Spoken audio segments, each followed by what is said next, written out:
with the OSC Masters Cup number 149. COVID edition. That's the tweet now.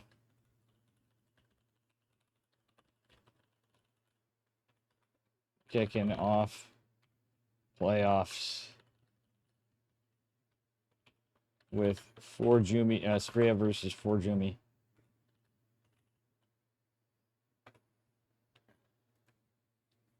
There we go, guys. Into ghetto. Well, we're not going ghetto here.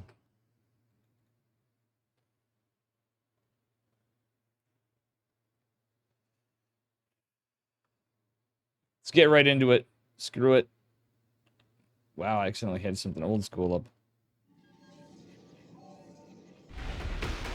Excuse the music thing. All right, here we are. The Masters Cup. Number 149 playoffs, day one. Spawning the upper left-hand corner of Amphion.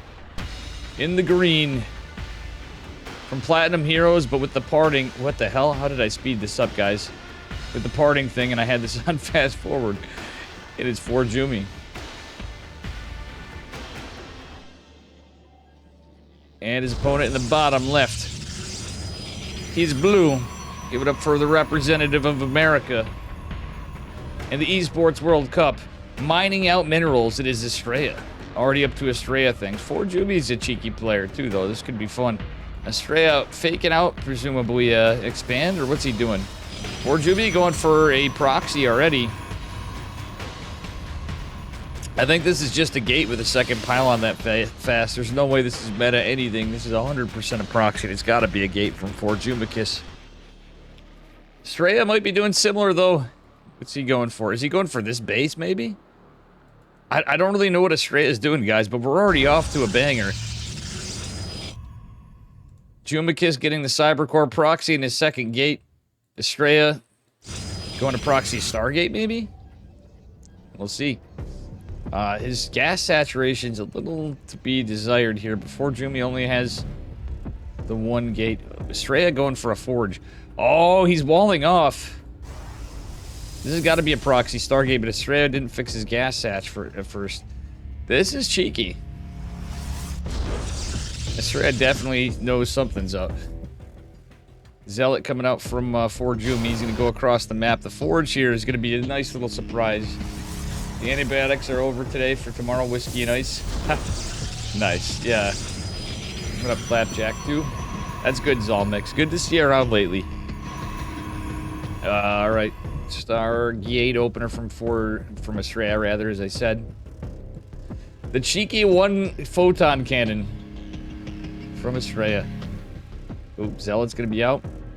ForJumy's going to see this and have to just back off. These two units are kind of useless for the moment, other than maybe helping against the Adept. Yeah, this Adept's going down for Astrea, but at the end of the day, it's a hold. Astrea has this probe in here. Is this... Oh, Robo. There's no shield battery. Astrea getting another photon cannon. You know what's funny, guys? This is 3-gate Robo. But Astrea could have, like, literally proxied a battery in here. I think ForJumy would have forgotten from how this game's going and how cloney this is for a start. Yeah. This looks like it's gonna get damage done, but honestly... The shield battery is going to be a bit of a problem. ForJumy is getting a stalker out at the proxy with 3-gate Robo. I don't know. Shield battery, 2 photon cannons. Astrea could just expand. He kills a probe to unsupply block himself to get another Oracle out. Trying to drain away at shield battery energy, I guess, question mark. Gets 5 workers. Is trying to get the 6th. 7. Oh, 7 workers as the shield battery came down a little late. Second Oracle on its way. And there is going to be no battery overcharge. Warp Prism coming out for ForJumy. Astrea trying to take a Nexus. This is definitely a bit of a... This is Protoss, guys. I don't know what else to say, but this is Protoss. This is peak level PvP. Well, this photon cannon is definitely going to have to be canceled. There's an Artosis pylon here, 1 sentry to defend with photon cannons, a single pylon, etc. But ForJumy's losing a lot of workers. A Void Ray and a Robo coming from Astrea. Void Ray all the way over here. Oh, and it looks like ForJumy's just going to walk in Astrea's base. Uncontested. There's not really any units for it. Well, actually, he's got his units kind of... It's mostly oracles. It's a probe here. Void Ray on its way. Robo is just going down. It's going to be canceled. Alright, this 1 shield battery is going to be a bit of a problem. Force field doesn't really help too much. Void Ray making its way over. The 2 oracles going back out to try to finish the job. And ForJumy, I think ForJumy might actually take this, guys. I'm not so sure. Astrea doesn't have much of an economy either, and now that ForJumy's sent an adept in with a couple adepts with this, it's kind of rough. Yeah, there's just not enough here. If there were like a couple shield batteries and there was anything back at home produced, I'd say this is alright, but what the hell? ForJumy may have 1 worker, but he has all the army, and he is going to take the first game. Alright, that was some clowny shit right there, let's be honest. I am proud of both my boys, ForJumy and Astrea, for showing us. As Flapjack says. I can't even do it right now because I'm too fucked up. I need to get clips of... I'm going to get you two with it. Now, as crappy as I'm feeling, that was some incredible... That was actually a really sick game, let's be honest. Big dub for ForJumy. But nice troll from Astrea, too. It was sick. Mr. Green. Green is drunk again. Doff is sick. Alright, we're getting into game 2. We're on to Ghost River. He's up a point. In the green is ForJumy. His opponent in the upper right. He's blue. We got Astrea. Astrea's down a point. You ordered a $200 MIDI keyboard. You can pay for it, right, Mr. Green? I think it's good for you. It's something fun to do. ForJumy's 2-gate cannon rushing or proxy 2-gating. In the usual risky spot. This is like right... I don't like this. It should be back just a hair. I'll be honest, guys. It's got this proxy kind of rough. If Astrea doesn't scout at all, it's possible. Is this 2-gate or 3-gate? What's going on here? There's no forge? Oh, there's gonna be a forge. Yep, 2-gate cannon rush, guys. And Astrea's not gonna scout, which actually might work to his advantage. In a weird way. ForJumy's sending his probe at a normal time for this map. That's fucking hilarious. Astrea's just gonna go right... Oh my god, Astrea! Had he just went down like the Wait. Is Astrea mind gaming him? I think he might be. No, ForJumy drops the pylon. Astrea knows what's... he doesn't know what's up. It's a trap, Astrea. Not like this. He has no idea ForJumy's pylon's actually for photon cannons. And Astrea is likely to need a zealot. Like, if you could scout this and drop a forge, that's the way to go. But Jesus, Murphy. The true... Eat the zealot. I guess it's actually not horrible. Now that this pylon's finished the gateways, we're gonna be in trouble with the 2 zealots. And there's absolutely nothing. Is this gonna be a 2-0? For ForJumy. Oh, Max Angel. You're supposed to rep us in the Esports World Cup. ForJumy says, I don't give a damn. I think we're gonna lose this gate for sure before the Chrono Stalker gets out, and it's gonna be just before practically. Oh, the GG. Oh, man. Astrea, I believe, has been eliminated. This is the elimination round in day 1. Yeah, that sucks. Poor Astrea. Astrea was... In fairness, Astrea is playing from Korea. ForJumy, I'm proud of him, but goddamn, I'm feeling bad for Astrea. I've been watching him get bullied lately, and I hope he can pull up his best showing in the Esports World Cup. It is still cool to see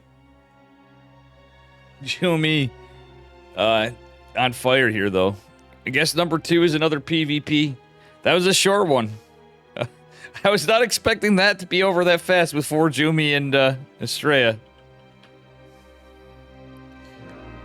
Naughty, naughty Jumicus.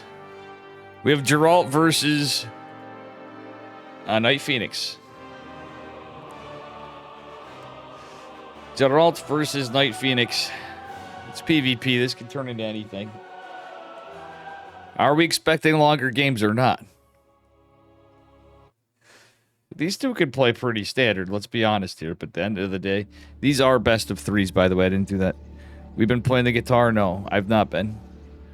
Feeling a little better at the moment. I'm going to take something else yet again in between the next series here. Spotting the upper right-hand corner, representing Storm Gaming in the blue, is Gerald. And his opponent in the bottom left, representing the astronauts, it is Mr. NightPhoenix. Good luck with the series. Green fading. Yeah, have a good night, Green. Yeah, no guitar. NightPhoenix goes by Meow. That's why if you saw me just pause here like that, it was just because I'm like drawing a blank with COVID brain here. And Meow, wow. Gene Sim, are you still there? I hope he is, just for this. Gene Sim's like, all my money on Meow. I should do predictions, but yeah. Maybe the next series. Or the next game we can do one. How you doing, Alurko? What's up?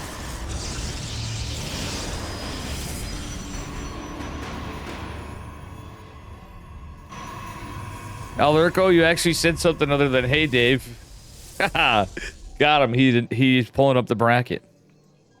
But we have another tournament after, which I'll at least start out on probably. We'll see how it goes. Oh, look at that. The spray of Bob the Zealot Ross. Love it. Love to see it. That means Mr. NightPhoenix is up to some shenanigans. Ooh, he's proxying behind the gold base. This could be yield 4-gate. And you know what? With the second pylon back here, doesn't look too cheeky. Gerald opening pretty standard too. This could be just a proxy Stargate. Or 3-gate robo. We'll see. Double Stalker versus Stalker Sentry on the other side from Gerald. NightPhoenix still getting the probe harass. This is Gerald. Gerald wants to block this off and get his information. See what the play is from NightPhoenix is. Looks like he might go proxy Stargate. Gerald getting his shield battery. He's just blocking him off. He wants to get this probe is what that's all about. Gerald looks like he's just setting up to expand. Hands his low ground pylon. Yep, it is going to be a proxy robo. Possibly a War Prism right off the rip this game. Or Stalker push. Yeah, this is going to be a War Prism for sure. Sentry postured over here, looking around for pylons or anything cheeky. As he did kill the probe of NightPhoenix. Stalkers with some pressure coming out on the side of Gerald, but there's going to be that Stalker and Sentry. The one Stalker from Gerald is kind of alone for the moment, but 2 more are going to follow. Gerald going for the scout. Actually, these 2 are going to want to back off. Alright, it's going to be walled off. Gerald with a proxy pylon right here, and it is in range to slow warp in like Adepts. It's typically the play. The 2 Stalkers, oh no. Need to back the fuck off. Well, now he's got 2 more to follow, but there's a Sentry right here. Warp Gate's going to finish up in a moment. Robotics facility is a ways away. And that said, Warp Gate is finishing up for both of them. Oh, actually, it's an Immortal. What am I saying? That's Gerald's a robo. He knows it's 3-gate robo after that scout, or is anticipating it, rather. Good read from the G-Man, Mr. Polish Protoss. Will our young Ukrainian Protoss be able to get this going with the faster Immortal? Robos just started up for Gerald. He is going to be able to chrono boost. The 2 Adepts warping in from Gerald. They're pretty big, though. All that can happen is some units can be warped in right here. Warp Prism is almost done. The probe's out to scout. But will these 2 Adepts just end the game before? Oh, the probe scouts it, but... there's no reaction. A recall. is going down, and we'll see what happens here. As Big Daddy Immortal and the rest comes in. Oh my god. This is a disaster for Mr. NightPhoenix here. Mr. Meow.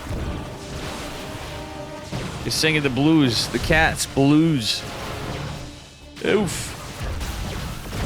The Mikro on the other side. Let's see how this battle goes, as Gerald does have a high ground shield battery, making this more difficult. Second Immortal in production. Battery overcharge is activated, and nothing is out DPS. It's barely out DPS in it, but let's see for how long. It's because of the Zealous. GG's called.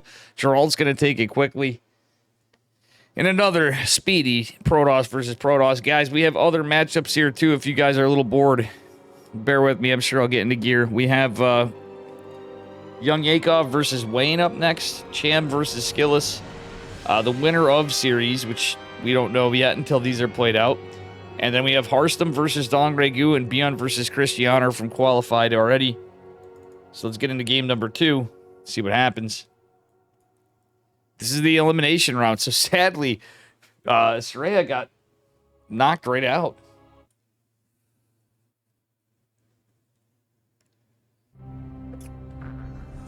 But well done by ForJumy. All right, here we are. Speaking of knocking out, has this been... It's going to bop Mr. NightPhoenix. Did make it pretty good in here. Spotting the upper left-hand corner of Death Aura and the blue from Storm Gaming. Give it up for Gerald. He's up a point. His opponent in the bottom right-hand corner from the Astronauts in the red. And is Mr. NightPhoenix. Going for a scout or a proxy. Could just be going for a scout. A little bit of unfortunate situation for NightPhoenix. Smart plays, great scout from Gerald, actually, in the last game, though. That was a reactive 3-gate robo. He was postured to take an expand and scouted and anticipated everything perfectly, and the cheeky pylon in the back was pretty good. Ooh, NightPhoenix faking a cannon rush. Trying to get under Gerald's head. Gerald with a later probe, too. He's okay, it's the cancel. NightPhoenix gonna make his way up here for the scout. Does tie up 100 minerals for a bit, but at the end of the day, NightPhoenix is gonna have a delayed cyber core. Gerald has done first. NightPhoenix is gonna be a good 3 to 5 seconds behind that, which is a little impactful here in this matchup. It's the equivalent of being a little behind in your pool, but kinda, not even your pool, but I guess so for Zerg. Or being late on your gas and you're still going for a Ling or Ling Bane opener as ZVZ. I was gonna liken it to ZVZ. For Terran, somehow you end up like on a, if you go like Reaper Fast expanded TVT instead of going double gas barracks factory.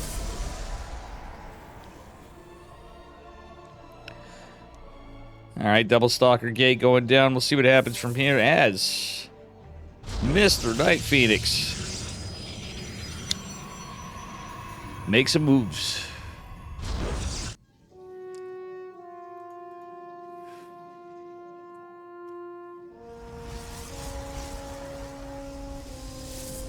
Alright.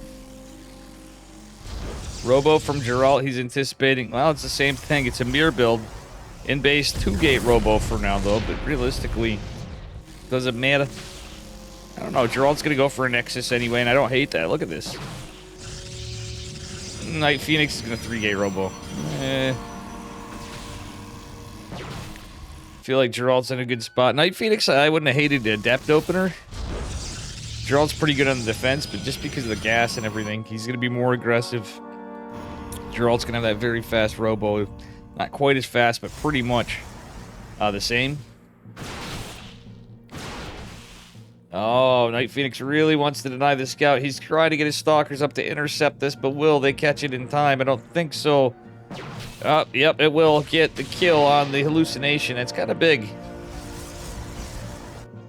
Excellent positioning from Mr. NightPhoenix on his stalkers, going to intercept the hallucination. Big Daddy Immortal is started for Mr. Gerald. NightPhoenix does have the Warp Prism almost complete, and he's just going to push with a bunch of gateway units.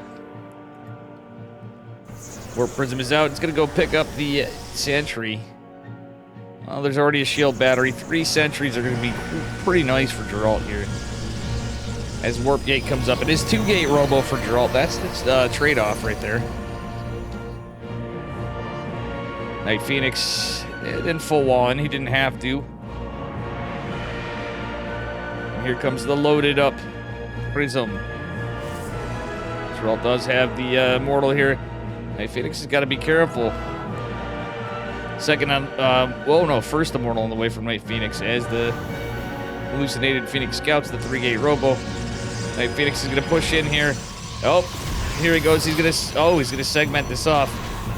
I wouldn't hate a warping of Zealots. Okay, he's going to do just that. 3 Zealots warping in. Oh, the force field's a little askew from NightPhoenix, though. But the Zealots trying to fight this off. Beautiful choice of Gerald to get the Adepts. The pylon goes down, but there's another one in redundancy for Gerald.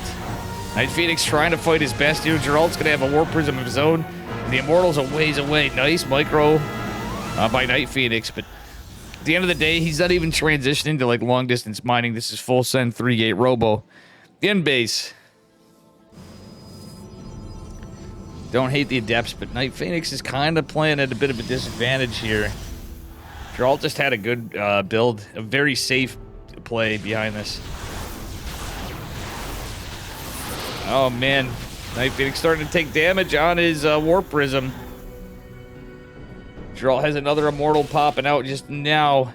No other sentry for NightPhoenix for the moment. Oh no, oh no, oh no. Okay. NightPhoenix is hoping to get some economic damage. Gerald's kind of postured at the ramp. He's got enough stuff to protect pretty much, but we'll see what happens with these 2 Adepts as he goes into the engagement. NightPhoenix looks like he's in trouble. Oh no, he doesn't pick up the Mortal, and yeah. Gerald going into a Stargate's actually pretty smart. He has the Nexus down. Meow, wow, indeed. We have Meow. NightPhoenix is now Meow. Okay, second Immortal comes down, but first one's taking such a damn beating, rather. It's kind of damning for NightPhoenix as he's got a bigger army supply, but it's all coming down to really one fight with this economy. Adepts try to shade in decent damage on the Immortal by NightPhoenix. He's forced to save the Adepts with the Warp Prism. Has to be kind of in the Gerald's face with it, but now the army's trading out pretty similarly. Battery overcharge is available, will be activated. NightPhoenix trying to get right on top of these Immortals, but he's going to lose his whole army basically seems to be going down. Gerald with a hold. Ladies and gents, third Immortal's coming. NightPhoenix tries desperately to micro with 3 Immortals against 3 Adepts, 4 Adepts, a couple sentries, a couple Immortals now, and some Stalkers with the sentry. Yeah, this is rough for NightPhoenix, but trying his damnedest. Could this be it? It's Ogre, the Warp Prism, and, well, they want Immortals, not enough. It's going to be a 2-0 for Gerald. Gerald will advance in the bracket. 2 very fast PvPs. And guys, this is the OSC Masters Cup number 149. Excuse me, I'm going to go take something between these series, and I'm going to put up a prediction. We have a ZVZ coming up, and a good one at that. In my eyes, it's going to be a good one. It's Wayne versus YoungYakov. YoungYakov. This could be fast, too. It's ZVZ. We'll see how this goes. But give me just a few, guys. I'm going to put a prediction up. I need a few minutes. Hey, kitty cat. Charlie heard meow, and he came over.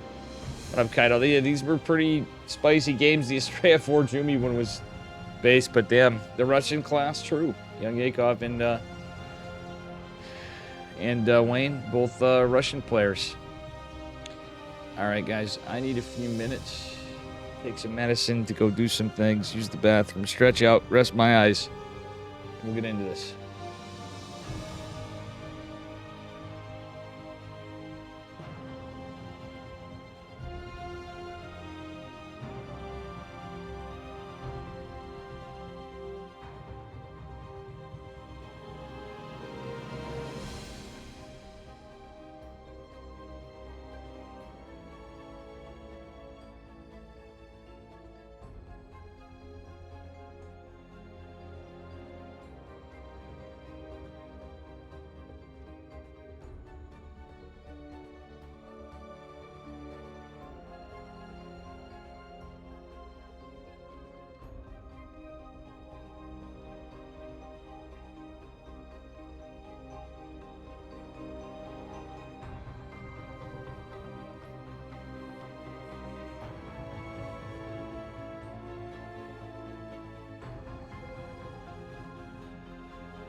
Well, I got a visitor, guys.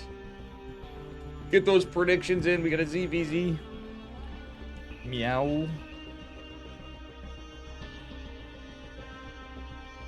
He keeps wanting to come a Python-see.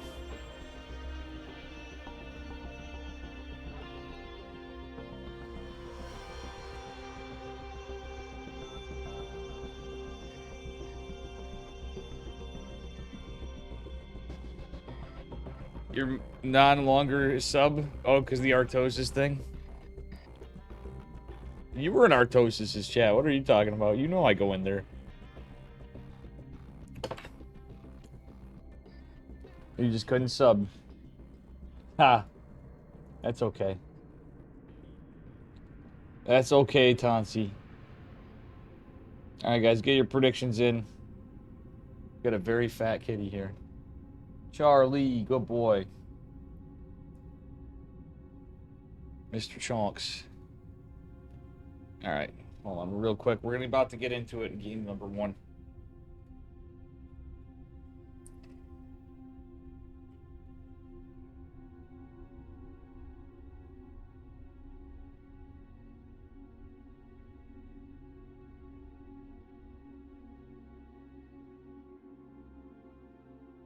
Alright. 14K to win 10. Seems like a fair deal. Yeah, exactly. Who put up the 14K? Holy shit. Yeah, we need more votes. Get those votes in. It's running out of time, guys. It's only 14,010. Somebody's going to make it going in.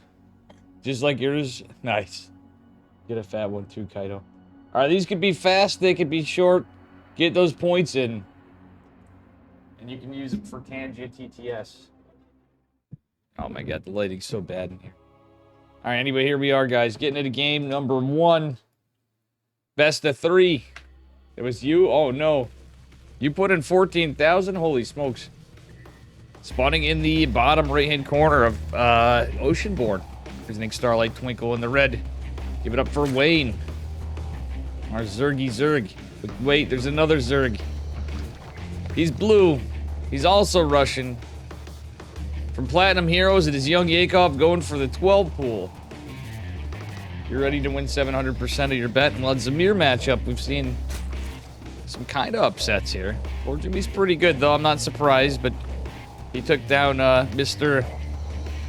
Astrea pretty convincingly as we started off. But I think we might be off to the races here, as we do have a hatch first from Wayne. 16 hatch from Wayne versus a 12 pool from YoungYakov. It's a ZVZ story as old as Starcraft 2 time. And yes, I'm referring to Oliveira. It's as old as Oliveira. Zerg versus Zerg 112 pooler. Though it'd be a little different in Brood War. More people put money in, yes. Oh my god, guys, it's a 12. Oh, dear lord, guys. This is going to be extremely fast. It's a 12 pool drone pull from YoungYakov. He doesn't even have any going. He's not doing like the 7 spine rush. He's going full send. YoungYakov is nervous. So he goes, you know what? We're going to just try to cheese him outright. And we'll see what Wayne could do. I don't know if you should cancel your hatch in that case. No, the pool's not done anyway. It's something else that has to be killed, I guess. Okay, there's going to be a spine going down there is my guess. Spine going... Wait, what is that? It is a spine. Wait, where... Oh, no, that's YoungYakov. Yeah, that's YoungYakov. It's YoungYakov cheesing it up here. He had just enough for a spine with this. Spine trying to go down on the low ground. How is it best of 2 then? This is not best of 2 right now. Best of 2s were in the group stages. Alright, so we got a lot of drone drilling. Wayne obviously has more workers. The spine is going down. Oh, will there be a surround though? That spine's almost up, and that's the hard part of this. Is the spine as well. The spine's in good range. Oh my goodness. YoungYakov is 100% all in though. Technically with any amount of mining. Oh, Wayne actually has some links. Getting some work done on the low ground with this, but losing the pool is also rough. There's one worker mining technically from YoungYakov, but he could send the drones back after a certain amount of kills. Again, the pool's in trouble. The queen's in trouble for the moment. The drone's trying to fight some of this off. That pool is in a lot of trouble.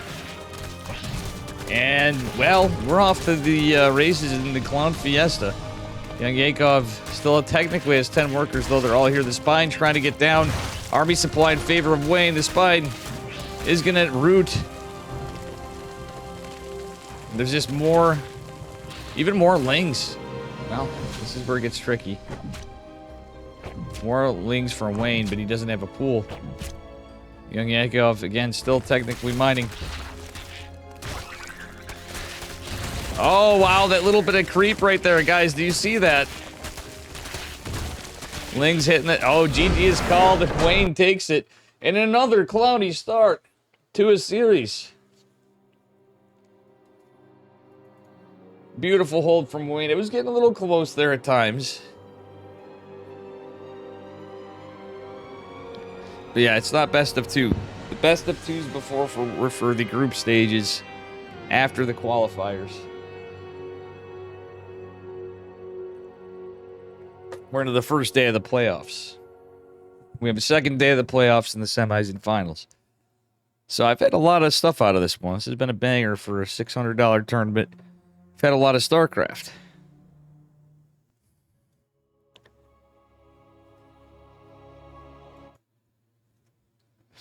All right.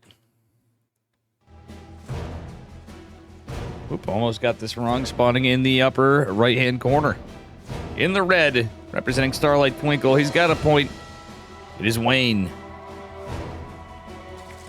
And his opponent in the bottom left going for possibly a 13-12, it looks like. It is YoungYakov. Wait, he actually went... What? Let's see what this is, actually. So far in 14, he's going to keep this going. Yeah, it's a 14, 13, 12. Pretty much. Speedlings, or he could go for Banes, but I think it's going to be Speedlings. YoungYakov is not feeling comfortable against Mr. Wayne. He is going to be cheesing very hard. Another very aggressive play. Pretty much all in out of YoungYakov. You could technically do this and have a strange game where it turns into a semi-standard game, depending on the drone damage. If it's a technical hold, but it lingers on for a while and YoungYakov drones, then it's a little different. It's a little more defensible here.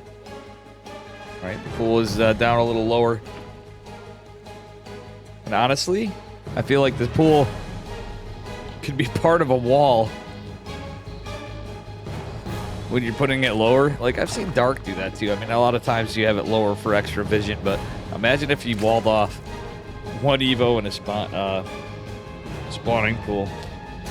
Yeah, it's at risk, but we're against something very aggressive. And look at this, the wings are already out. Metabolic boost is already being researched. And his hatch is going down behind it. That's what I'm saying. It's not necessarily all in. He's going to have incredibly fast link speed. Yeah. You're banned from chat. Somebody banned... Oh, wait. Nazi's messing with me. Alright, I'm trying to cast here. You thought you were banned? Nazi's trolling. I think Nazi's too young to be a mod.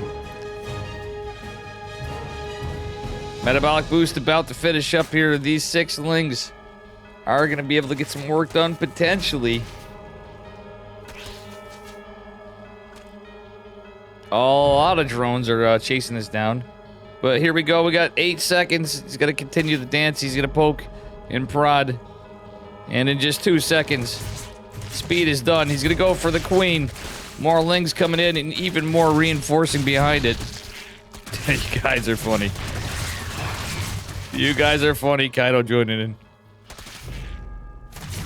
His one queen did fall. These lings are starting to take some damage, though, but he is going to get some drones.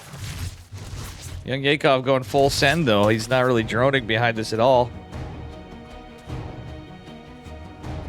He's very much committed in this, and a queen coming down on his side, and I think that's the first one. No, second one, okay. He's trying to find himself some value. Wayne, of course, leading in workers still. Queen taking some damage. The Ling's getting cleaned up of YoungYakov, or of Wayne. 3 drones do fall, but still, it's not like enough damage. Another queen coming in, but more Lings are here, and he wants to go right for these drones. He's asked to be careful, going for the queen instead. Another queen's coming up. 14 Lings in production from YoungYakov, and well, this one actually is quite a bit easier to read, I'll say.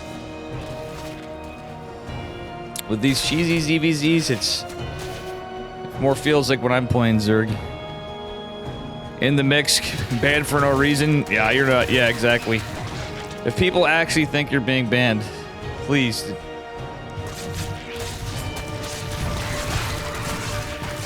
I was confused what was going on, though, too. I'm like, what?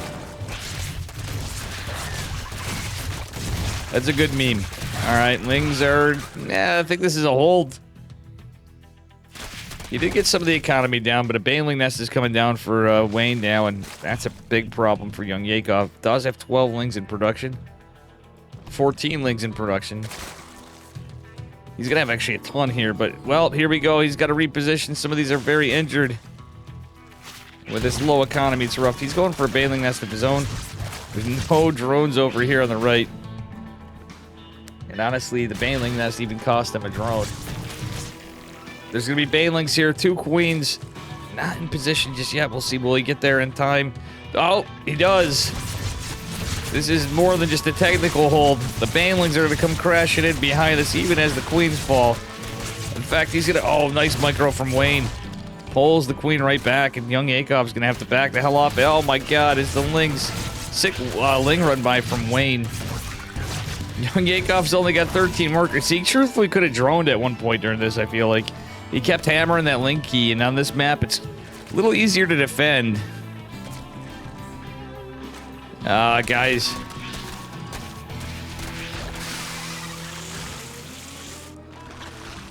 This is Jover Simpson right here, I feel like. Wayne's going to have a scout on this with his overlords as well.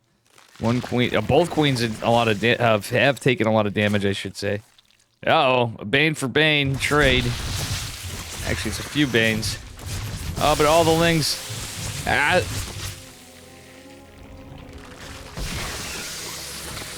Ooh, he's got to pull that Bane back. YoungYakov's in some serious shit as a Roachborn comes down. 7 drones. And more Banes for days. Oh, wow. Nice micro from Wayne. He just dodges it all. And YoungYakov's just... He's got 17 workers. Oh, to 35. It's a disaster, guys. As we get into this really spicy OSC playoffs. How is the fat kid? What's up? This is ridiculously fast. So the time you see before was me playing customs with my buddy Colin. Former, usually Masters 1, Grandmaster Protoss player. He was off racing on some of it, but... so that's most of the time, but I want to say we've been going for like maybe half an hour of actual gameplay in the cast so far, probably 35-40 minutes. And this looks like we may be almost done with our whole series. As the Roaches are out, the Lings trying to get something done. GG is called, and YoungYakov just realizes his cheese was not good enough. We have another tournament coming on at 11 o'clock. If anybody wants to sign up, it's on the NA. Any MMR, it's open. You meet up on the NA. You could be in Europe, you could be wherever. It goes to favored servers. We're hoping to get more players in time. It's Hyper One and Killian, aka Top, have teamed up for some money. Chicken Man and I are involved. You're gonna have all the KSL casters. It is it's a Starcraft Evo tournament, and there were actually balance changes to Starcraft Evo. So, guys, I have to end the prediction. Whoever bet on YoungYakov, I'm sorry, but you have lost some points. Don't blame you for the gamba. It looks like the winner, those that bet on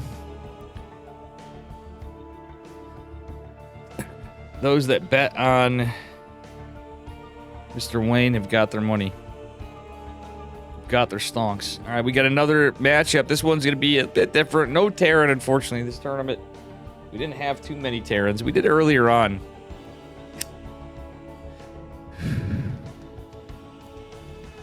What we have right now is Cham versus SKillous. We have a ZVP. And after which, down the pike, we do have ByuN playing. ByuN, Harstem, Krystianer, and Dong Regu. Yup, Cham. Mexican Zerg Cham. Chad Cham. Alright, guys. Let's get into this here in just a moment. But I did forget to do one thing. Before we get into this, I'm going to start another prediction. I'm going to grab something. We're going to get into this very, very shortly. Give me a minute or two after we do this. Who wins? Cham, SKillous. Ah, why did I type that wrong? Accidentally deleted what I wrote. And here we go. We'll get that prediction and get your points in. It's Cham versus SKillous. Yeah, SKillous has been cracked. I mean, Cham is really good, and I know he doesn't play as much, but he's still a fucking strong player. So I guess anything's possible. SKillous is favored, I'd say, right now. But get those points in, get those predictions. I'll be back in just a minute or two.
Are getting into it.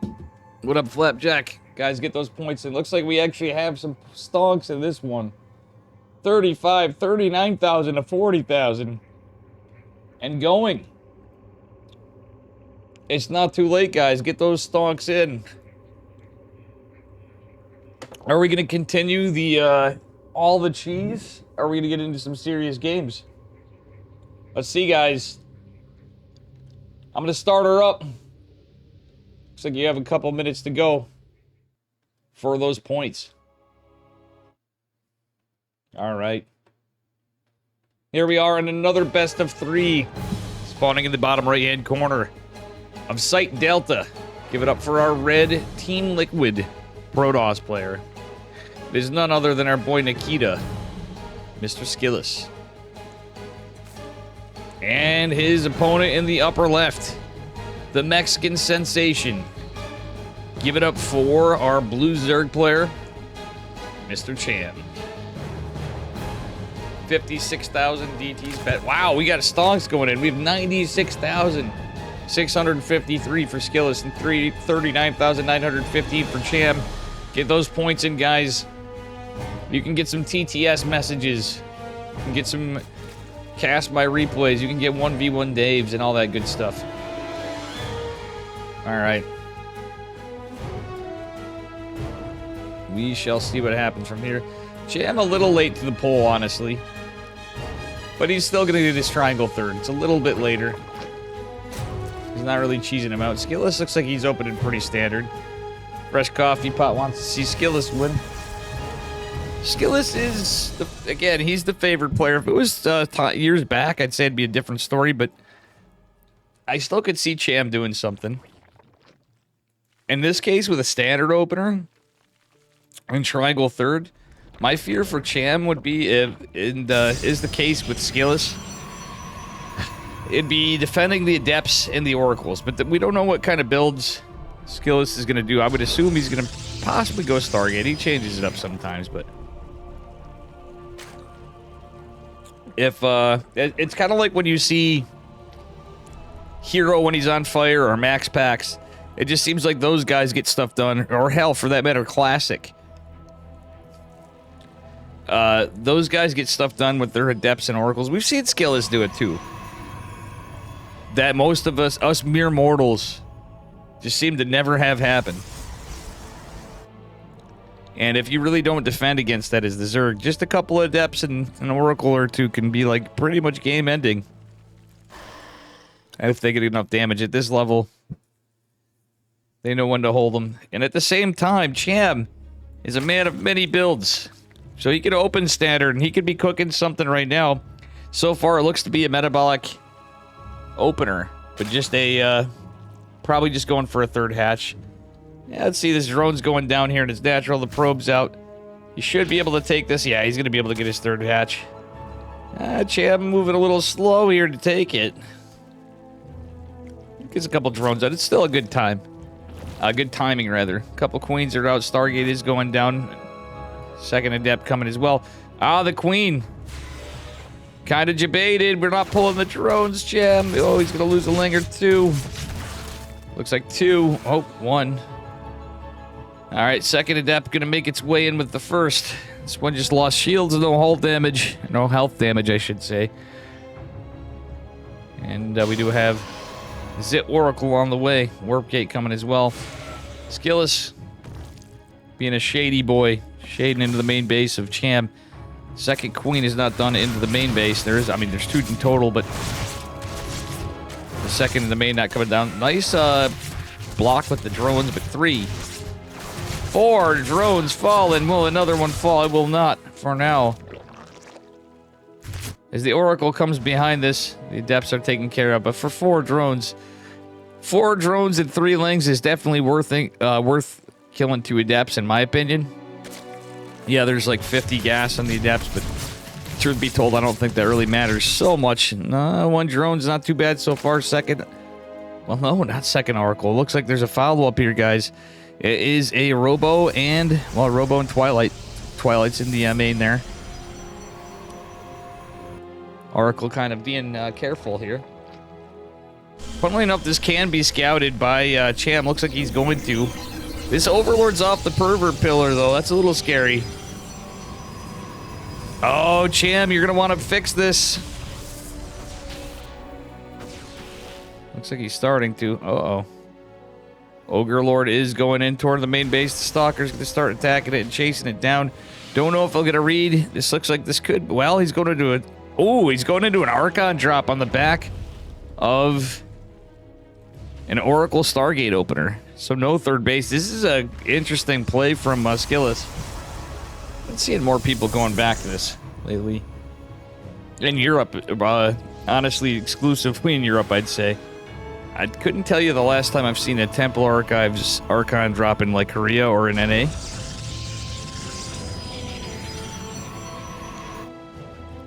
Even earlier on in the tournament, we've seen ForJumy do it. I think we've seen Krystianer do it. Some other Protoss. Spots, I believe. All right.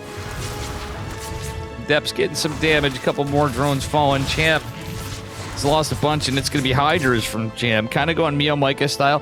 What a place to put your lair, by the way. Lair is in... Wow, look at the Adepts actually getting a decent damage point on the Hydras earlier on. Here comes Big Daddy Immortal as a follow-up. And the 2 Archons are coming. SKillous going for his 3rd base. It's almost done.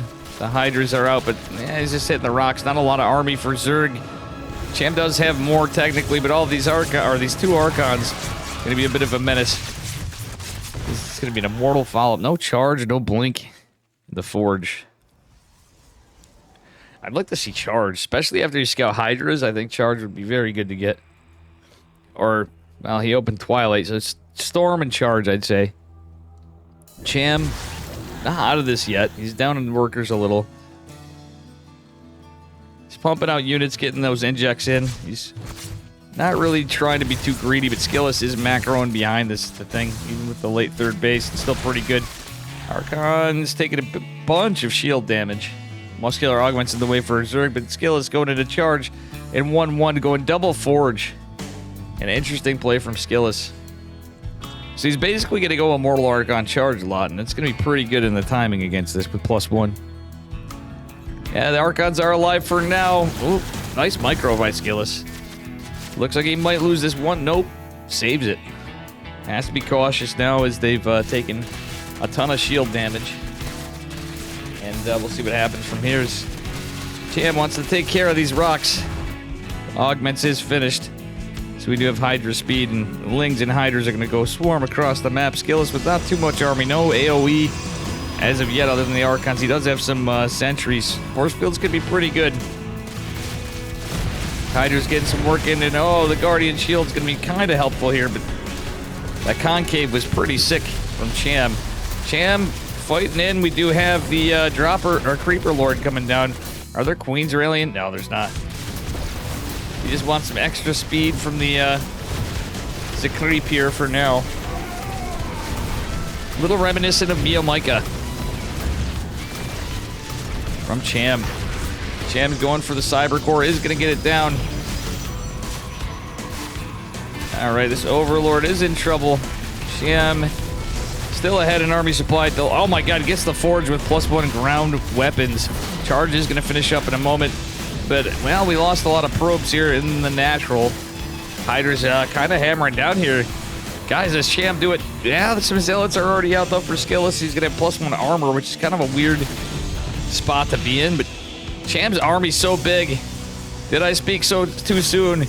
The answer is yes, he denies +1 armor. Ladies and gents, it is 36 to 92 army supply. A huge supply block for poor SKillous. And Cham looks like he is going to take game number 1. War Prism goes down for Protoss. All the boys are pulled. Oh, SKillous is going to GG. And just like that, game number 1's decided in favor of Cham. Playing absolutely brilliantly there. I was a little worried for Cham before, but I'm like, Cham could be a little cheeky. And, well, it felt a little like a build order counter to me, if I'm being honest with you. If that was like Fast Storm, I think 100% Cham would be in a good position there. Yeah, we're still in it. We're still in it. Don't worry, guys. Your points are still up on the board. I'm not going to end it after one game. It was done for series.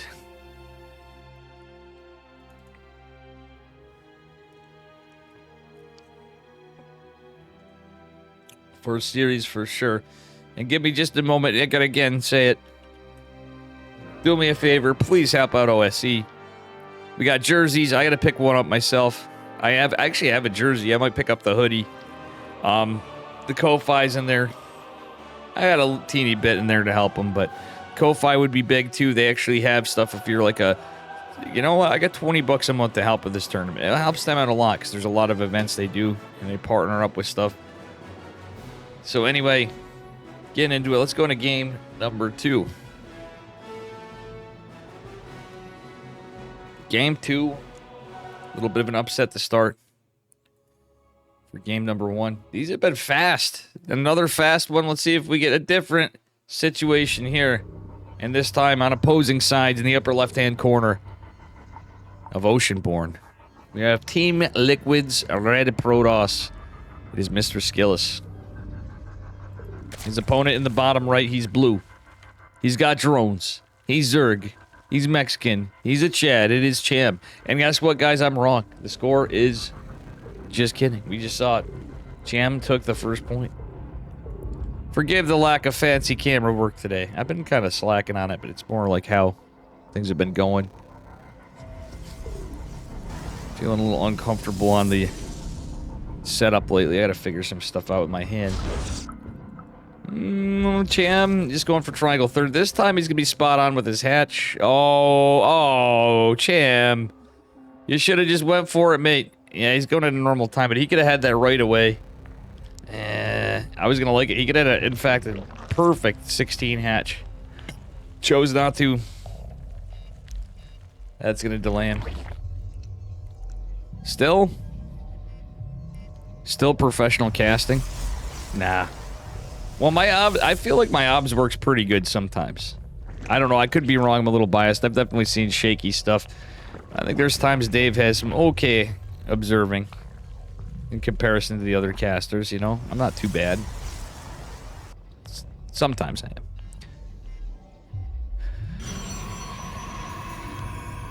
am. Alright, as we get into it. It's mostly my hand bouncing around stuff. It's a little probe harass still. The minerals are going to be annoying for Cham to deal with. In fact, he's not really dealing with it, but that shit adds up over time. Ooh, good on them for using the WCS. Alright, little harass here and there. Oh my goodness, Cham, you might want to get rid of this probe. Look at this, that's actually really starting to stack up here and when it gets done in value. 4 lings, 2 queens coming. Probe finally going to take the minerals and boot, scoot, and boogie. Probably wants to hang out to see if Cham takes a third base. Is confirming this. Which he already did before. More or less. He knows by the timings of things, the pool and the gas. That a natural did go down. Ling's going to chase the probe down. Drone going to take the third base. Cham going to get it right on time. Wait, what are we doing, Cham? Wait, what? What? Oh my god, guys, this could be another one. This could be a huge upset. SKillous has been playing Stormgate lately, and I don't know what day they played this on. Maybe that's a factor, but this is not scouted. Sad sack, what up? And Cham may just do it, guys. This was 100% not scouted. Adept across the map. Second one's gonna be out, but this is not a wall. Oh, dear lord, this is just over. Or is it? Cham with most of his workers here. Oh my god, that other adept needs to get back home. The pylon's targeted. Probes aren't pulled. Oh no. The wall's not done. The lings are coming. The metabolic boost is finishing. The adept is trapped. Some of the lings going down. SKillous does have a lot of probes, but will it matter? The adept is going to try to finish this shade. There's so many work. Oh, the oracle's out. Hold on. Hold the phones. This is the key to hold. He still has a ton more workers. Cham with a huge army supply. Warp gates coming back down. We just have the one oracle. Okay, second coming. Warp gates coming down behind this. Pylon will buy some time. The probes are gonna have to fight here. That's every single probe, though, that SKillous has fighting, while Cham is mining with just few. But does have a queen. Technically, it could be a lot worse. Okay, here's the oracle. Number 2 coming into play. Warp gate again is gonna finish up. Pylon's gonna go on the wall, but 2 more lings coming down. The oracles are gonna want to fight this off. I think we might want to fight up. Oh, nope, it's gonna be okay. I think it's gonna be okay. 20 workers fell. Some of these probes are still damaged, so it ain't ogre yet. This is gonna have to need time to turn into a warp gate. And the pylon, oh no, the wall. SKillous was trying to wall off, but he couldn't get there in time. The one ling going down behind it. Oh, I love that. The adept's warping in. It is gonna wall off. So now this has got into a really strange game of a very low economy Zerg. Anything's possible from here. No gas mining for SKillous anymore, but does have the 2 oracles. Warp gate's done. A zealot could be morphed in. Oh no! SKillous getting an adept. Shield battery coming down. He really doesn't have much money. Oracles are going to scare this off for now. He needs another pylon. Oh god. Oh god. Oh god. Oh god. Oh god. No, I think he should have cut a worker or two, even though he's that down. Battery overcharge needs to be activated. Will do so. And I don't know about some of the decision making here as a follow-up. Another adept is going to come out, and that's okay. We do need to get... Okay. GG's called. SKillous holds. It's enough for Cham to concede. There you have it. We have a 1-1 on the board. And we still are in it. That is a hold. It was a pretty sick hold. It was a close one. Cham with some spice meat. But man, what was everybody up to on this? They really want that money. They're like, we've been playing this damn thing in group stages and waiting. We're going to risk it all for some cheese. And you know what? That cheese was held brilliantly by Mr. SKillous. We still have a game 3. Let's go. It is a 1-1. Zalmix, you're like, you thought for sure SKillous was just going to take it, huh? Is that why you're laughing? Yeah, it could go either way, Kaido. And Fresh Coffee Pot's like, no, man, I don't want to lose my Dave points, my Dark Templars, which will be changing. Now, Zalmix is sweating it right there, too. He's like, oh, shit, man. All right, here we are, guys, spawning in the bottom right-hand corner of Golden Aura in the red. With a point on the board is Mr. SKillous. And his opponent in the upper left getting extra cheeky. I think he did that on a whim. And it cost him the game, though, but he does have another point as well. Hoping to win it. It is Cham. 5,600 points. Nice. All right, Cham is going to just take the linear third base, I hope. Every time he's been delaying it, poking around, I hope he just drops it. It's going to be so much better for him in his case. Even if he was being cheeky. That last game, he faked us out, guys. Cham looked so convincing into doing a normal build. And when it was time to drop that hatchery, he says, fuck it, we're going to pull all the drones. Cham beat SKillous a game. Damn, he must love CVP nice. Dan Dunn, thank you for the 39 months. My man. Just subscribe. On a 39-month streak, for real. An actual fucking legend, Dan Dunn. Helping... One of the reasons why Dave still stream is Dan Don originally, guys. What kept me going for a long time, and he's still here. I hope you're doing good, Dan.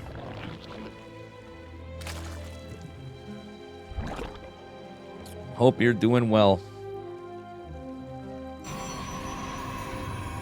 You missed me casting or playing against Calvin earlier. I was a fat kid. Thank you for the 26 months. I was a fat kid just my subscribed. Man. All right, we're getting some subs today. Let's go. And you guys will be happy to know, if you didn't hear me before, we have ByuN, we have Dong Regu, we have Harstem, and Krystianer. It already qualified. Coming up in a bit, but we do have decider matches. How you doing, Zerg Dynia? Zerg GG Dynia? Hell yeah. All the legends. You subbed, it said nothing. You have to refresh, Tansi. If you refresh your browser, it'll show you, and you can click the button. But thank you, Tansi. I see that DT logo. I'm going to change those at some point. Dave over here casting with COVID tonight. I appreciate you. You're waiting for HSL, SC2 fans powers. Nice. Yeah, you guys sign up. Any of you. Tansi, Flapjack, Kaido, any of you. Look at that. Flapjack. With the 39 months, the same as Dan Dunn. Flip_A_Flapjack. God damn, boy. Dave cheer, Dave on a cheer, 33-month streak. Dave cheer. Fucking legend. Fucking legend. Alright, guys. So, yeah, I have another tournament after this, which I don't know if I'm going to get the whole thing. And that one's an SC Evo tournament. Hyper 1. And Killian Topper there. Mitchie Tommy, thanks for the 34 months. Holy smokes, we're in a hype train. Happy Friday indeed. Happy COVID Friday day. Mitchie Tommy, another legend. Who's way, way old school. God damn. And Tansi, I think you're going to have your sub kick in here too somewhere. Whoa, whoa, Mitchy Tommy gifted 5 subs. Or am I Mitchy so Tommy, sane what a that you legend, just guys. blew your mind? Do me a favor and type in Beelzebub exclamation mark Mitchy. subscribed. Fucking legend. Am I? Or am I Dave so likes when we sane make that some. you Gifted just some blew your OGs mind? too. CPT Porterhouse Cat just food salad. subscribed. Nice. Am I? Thank Or am you I so much. It's been a sane minute that you since we had a just hype blew train your in mind? this Izzy. And it's level Bouncing 3. Cow We're on the just way too. subscribed. Hell Mitchy yeah, guys. Tommy, what a Am legend. I? Hell or am yeah. I so sane that you Thank just you, Mitchy. blew your Mitch mind? man. Tommy, what a Cat food legend. salad just subscribed. Hope you're doing well, Mitchy, too. Guys, if you're new here, Am also I? smash that Or am follow I button. so That doesn't cost sane any that money. You just blew your mind. Well, that's a bunch of Account people with unknown less just ads. Subscribed. All right, War Prism coming out. We do have a Templar Archives from SKillous. I truthfully don't like this build. I know there's a lot of people that disagree. Obviously, SKillous might, and I see this. I don't like the, if you're going to do any Archon drops, go for DTs. Thanks for the follow, Zerg GG Dynia. Do appreciate it. All right, as we get into it, yeah, you guys are the best. We got like 3.5 minutes if anybody's got any subs or anything to get a level 3 scam train. Just saying. All right, if you don't worry about it. Just saying it's pretty based. Big thank you. War Prism's coming out with some Archons being made. The third base going a little quicker this time. The only thing I like about the Archon drop, guys, truth be told, is the fact that you can get into Storm faster. Evo Chamber and Hydra Den coming from Cham. Cham's played a little more standard this time. Not a lot of creep spread, obviously. But that being said, will he take a 4th base? I don't know. Cham's playing a little aggressively. Nah, he's throwing it up. We do got a scam train, and that is super big thank you to all of you. Duff, Mr. Duff. Hydra Den not quite done yet. It's a little more standard of an opening. In this case, I think the Archons will get a little more work done. Hydra's are in production. Queens will chase the Prism down. But in the back foot, the Oracle is still a threat. Let's take a look at the trades. 5 drones earlier. I didn't even get to say it, guys. I was trying to cover it. And 9 links were some big catches for SKillous. Cham is ahead on workers for now, but SKillous is getting his 3rd base down. He's going into charge in +1 with the Immortal. SKillous loves his Immortal Archon charge lot. Still against this build, I would personally prefer Stormy Boys, because this is going to be +1 with the Groove Spine opener yet again from Cham. Groove Spine's actually pretty good for catching Warp Prisms, honestly, if you see a build like this. Alrighty. Couple Immortals are out. Yeah, the Zealots is basically the key thing here, but it's going to be a while before charge is done. Cham not really well, he's kind of going with a few Hydras over here. Did get his 4th base up, so his 4th hatch has completed. He's just pumping out Hydras and Links. Cham's only on 57 drones, usually go with at least 66 to 70 workers. I guess 57 could do it. You know, actually, this isn't a bad idea, because this is a push from SKillous. He's going for a 3-base timing attack. The charge in +1 finishing up right now. Cham's is +1 range attack's gonna finish soon. Stasis was a little underwhelming for SKillous, and guys, it's all gonna come down to this game. This is a very big commitment from Mr. SKillous. Zealot's coming behind it. The Immortal is gonna fall. The Archon's gonna fall as well. And damn, it looks like the War Prism fell too. Cham may be doing this, guys. Stasis Ward is going to catch 4 Hydras, but this is a big push coming, and SKillous doesn't have much behind this. He was relying very much on this. Holy shit, are we going to see Cham win? Are we going to see Cham with a victory, guys? I don't know how SKillous holds this. He's trying desperately to get Zealots out. And some derping Hydras without even speed coming up seems so strange. SKillous trying to hold on to the Photon Cannon, which falls. Battery overcharge is activated. Probes are pulled. Another Prism coming. And, again, this is something where I would like to see... Oh, wait. Hold the phones, as Steadfast said. There's some economic damage here, but economic damage or not, it don't matter if the army is just too great. But we'll see. The 2 shield batteries here are going to be pretty good. Production going down, but 10 drones falling. The Zealot's still running amok inside of the main and natural of Cham. Cham's still getting some work done. Boys are pulled. Cham's trying to make this happen. It's just some Archons, some Zealots periodically, and this game is crazy. Oh my god, guys. Nice micro win from Cham. This is damn close. I thought for sure Cham had it in the bag, but somehow the Zealot run by makes its way on the... Oh, a recall is forced. All the Hydras are cleaned. What a scrappy game. Both players lost a lot of workers. Technically, SKillous is favored. He managed to keep enough workers alive, but that wasn't exactly a clean hold, we'd say. We're kind of reset a bit, but Cham is down on workers. He did keep his bases. He barely kept his Hydra den. He does have some upgrades. But SKillous does have the economy. The photon cannons, the shield batteries will help SKillous hold in the worker deficit, but... sorry, the army deficit. But Cham is going to drone up. He has to drone up if he wants to stay in this as it goes on. This is a crazy one. Yeah, this is definitely a good one. It's a bit of a base race here, kind of, but not even really. Beautiful defense from Cham. Accidentally kills his, or not kills, but attacks his 4th hatch, though.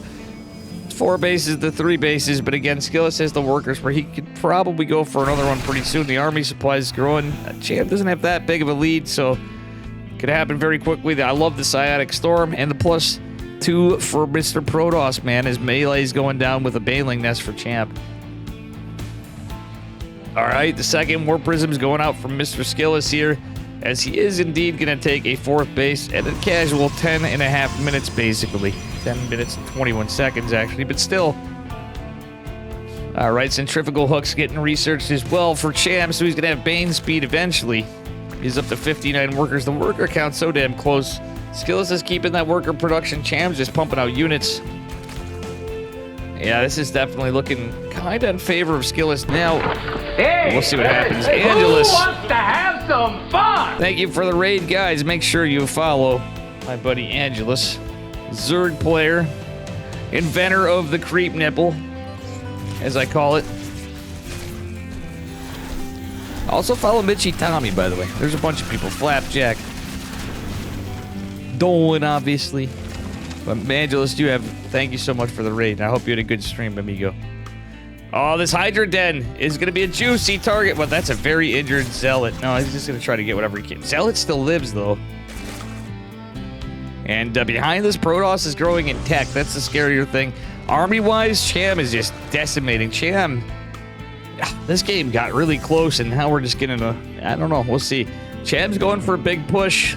It's not quite maxed out. The War Prism's still here and still a threat. Wouldn't hate like a Spore going down. Gonna lurk a bit while I get some food going? Nice. You enjoy your food, Angelus. And thank you again. Yeah, we're going all right. I got COVID. I'm trying not to cough, but I actually had one sneak up on me that hurts like a bastard. Until then, I'm usually doing all right. I took some sorts of meds. Oof. 1 Zealot Scouts. Every Zealot traded out is actually okay if it doesn't hit a Baneling for... oh, no. Speaking of which... No! 2 Banelings do go down for Cham. He wants to keep those away from singular Zealots in my eyes. Banelings come crashing in. Oh, there's storms. They're going to have to connect. They get some decent connects almost to the High Templar, but the... oh, man. Not the fight Cham was looking for. The battery overcharge, the Archons coming in clutch. Still, Cham's going to get a bunch of lings out as Zealots go and hit the 4th base, killing 14 workers. Cham did not need that. He's getting down in workers here. The massive Zerg army's now not so massive. He does lead. And with this economy, it's kind of rough. Cham may just have to send it. Oh, he assaulted over here, too. How did I miss that? Probably because this, I'm not feeling too great. No, he could be... yeah, I think if he just poked up, he could actually snipe at least one of the photon cannons. Baneling's being warped into Stormy. Boy, it's pretty scary. It's going to be mostly... a lot of Immortals here, too. But Lingbait, if Cham can kind of buy some time to get some drone in, I think I like that a little better. I truthfully don't think you need to full send this, guys. Link's trying to get in here. Hydra's pushing as well, but I don't know. Battery overcharge is activated. The gas goes down. Oh, the storms. Cham, back off. He's just walking into the storms. Ling's good against the... Lings and Hydras are good against the mortal. GG's called. SKillous ultimately going to take it in a very close series. So, unfortunately, Cham does it, but this was probably the best series we had so far, I think. I think they've all been bangers, but they've been pretty quick and... Oh, 2-0s and big upsets, though. It's been good, though. ForJumy 2-0ing Astrea and knocking him out. For example, for those of you just getting in, let's see here. Prediction. We're going to end the prediction, and it looks like, unfortunately, Kaido is going to lose some points. Those who bet on SKillous. There you go. I'm just checking. I don't see Tansi's thing, but Tansi, thank you as well. Mitchie coming in hard. But yeah, Cham, unfortunately, eliminated. Give all the Dave coins. Nice, Flapjack. Alright, guys, let's see what we get for game. Series number 5. And this is the winner of... kind of segment here. So we have the winner of Astrea versus ForJumy versus the winner of Gerald versus NightPhoenix. And then that would be ForJumy versus Gerald for this one.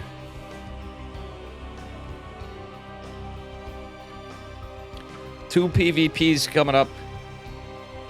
Actually, no. The second one's going to be a PvZ. So we're going to have...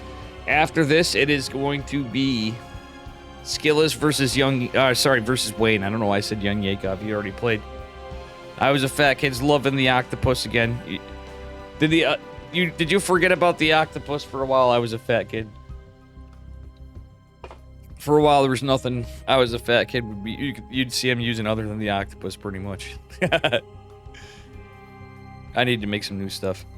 That's 50% why you resub.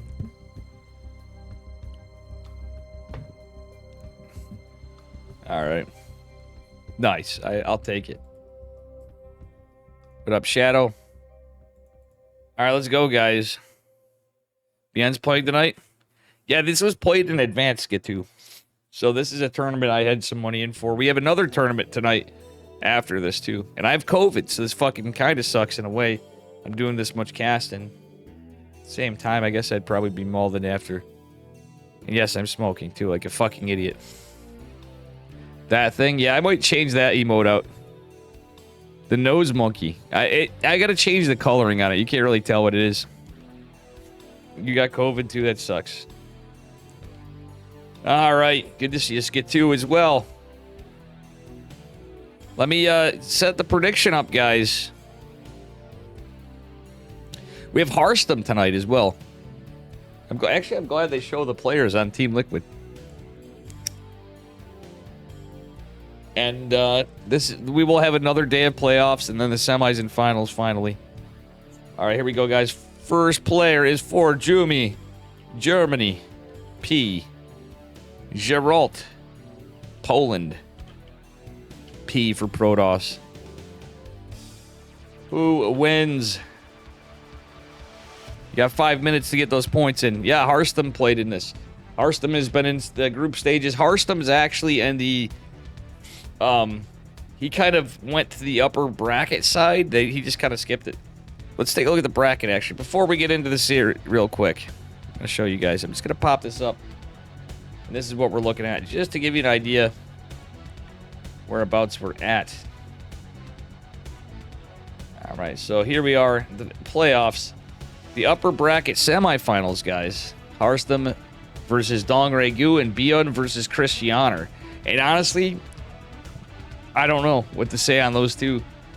ByuN has been in great form. Krystianer's surprisingly been fucking cracked. I could see that going either way. Dongregu, obviously, pretty good too. MB Parleg. Where is Maru? Blew your mind. Maru wouldn't show up for this. Actually, I wouldn't be surprised if one time we did. There was a lot of people. He's prepared. He's getting ready for Esports World Cup. Thank you, MB Parleg. All right, anyway, guys, get into this. get those predictions in. Wait, did it show up? Is the prediction already done, guys? Because I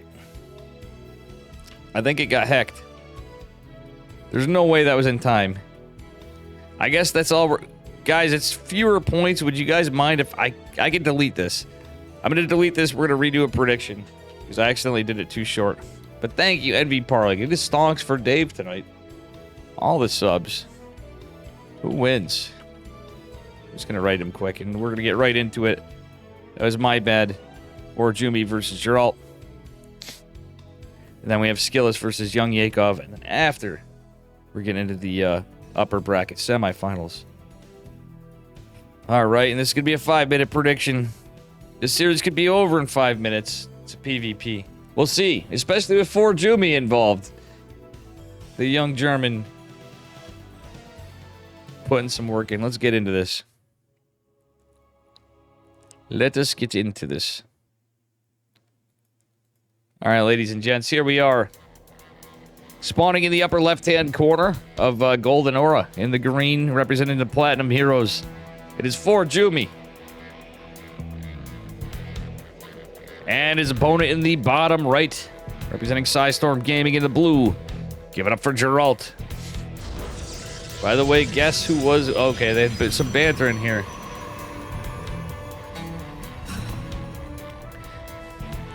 You hope Gerald... Is Gerald been getting drunk a lot, Zalmox? I know you're from Poland. Gerald seemed a little... You know, I didn't think he drank that much. He didn't used to drink a lot, but I guess lately he's been drinking more, no? I gotta do some more tournaments. Guess who your previous opponent was? Maru. But I didn't realize, because he told me he didn't really drink before. He's getting a little older now, so I'm not surprised. A laser, then? I actually would like to see it, guys. At some point, though, too, I do have a show match coming up. We gotta find somebody in Europe. And who do you guys think you'd like to see Harstem go against? I'm not rushing it because we have Esports World Cup. I have a lot of tournaments, but who would you like to see Harstem play in a show match against? Give me some ideas in chat. Some people said a laser. I think that would actually be a pretty decent matchup. Sal, that'd be the most one-side. That would be over so fast. I mean, that would actually be base, but I've already had Sal on. We've done Steadfast versus Sal 2 times. I just did Jugger J versus Nero. I obviously like doing stuff. Life. Oh my god, White Angel Prime. You guys are trolling me. I'm with you, NV Parlay, because they're buds. I love Sal. I love Harstem. But I think Harstem's a wee bit better of a player than Mr. Uppetry. Sal and Roddy versus him in, like, Archon mode. Gerald. I would love to. I'd love to support Gerald, but I'd rather not have a PvP. I told Gerald we'd do one at some point. He was mad about something, but Gerald's a good friend of mine for a long time, and a lot of those guys think I don't have love for EU anymore. I'm like, that's not true. I just have so many hours in the day and only so much money, and I got to start supporting NA versus Dave. He wouldn't stand a chance. I would have to off-race for Harstem, guys. Let's be real here. Harstem would not stand a chance against Dave Testa. No shot, Captain. There's only one Captain, guys.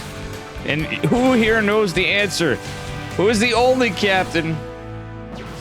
There's only one answer for that. Sure, in Starcraft, we got Harstem. But the answer is James. Tiberius motherfucking Kirk. Hero Marine versus Harstem. I mean, we could, if Big Gabe would be down. Captain Kirk, baby. It's Kirktown. Now, Harstem is the captain, let's be real. But, I mean, come on, this is Dave stream, those not familiar with the memes. Picard, make it so. I do like me some Picard, though, NV Parlay. But it's the meme. It's Kirktown. You know that, NV Parlay. Good to see you, brother. I love ForJumy's troll, though. I will consider that. We could ask Big Gabe. Big Gabe's been playing out on Stormgate. He might actually see in there. Arg, my liver. Ready? Welcome, Arg, my liver. Please tell me you're not a troll account on me. But guys, anybody new here, smash that follow button. That sounds like somebody that would be trolling Dave. Lord knows I get my fair share. ForJumy just, oh my god, he's sending, guys. Battery overcharge is activated. The force field gets pulled in, but the boys are pulled. Giddy up. You say looking too good. Arg, my liver. Yar, me matey. Oh. Shiver me timbers. And that's a lot of damage from Gerald to ForJumy. And meanwhile, on the other side, Gerald's pushing with the 4 stalkers, getting 5 workers. GG with the hashtag G before it's called from ForJumy. And we have another quick one. The longest series was the previous. This could be over really quick. I think these two are gonna go. This could go either way. Ah, shiver me beer cans and drink the plank. That's what I'll say. For some reason, I'm thinking of fucking pirate right there. Have some fun? Yo, it's Enzo. Guys, make sure you give my German broski, Mr. Enzo, a follow. He's a fun guy. I hope you had a good stream. Thank you for the raid. Hey, yo, what's up, dude? How you doing, brother? We got some Starcraft tournament action. And followed by another tournament at 11 p.m. We'll see how much I make. I have COVID. Actually, that's how I'm doing. I have COVID. Stream was great. Hell yeah. So I know I don't seem like it right now. I'm back and forth with symptoms. I took some medicine. I'm probably going to keep pumping shit in. Yeah. I think it's because I'm having a cheeky beer or two in here as well as the medicine. Damn 5G towers. Yeah, it's all those 5Gs in the birds.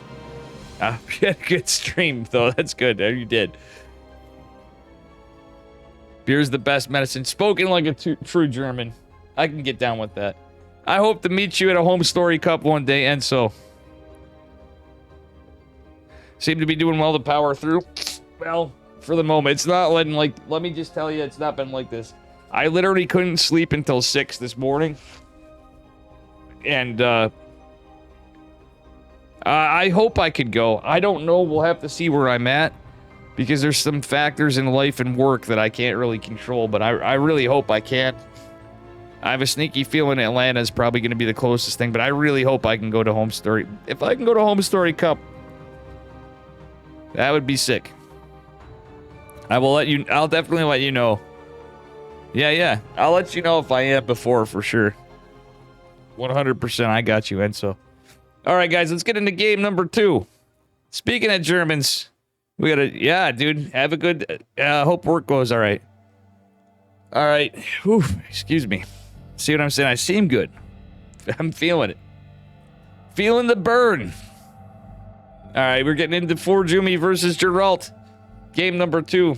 Gerald is, taking the lead here.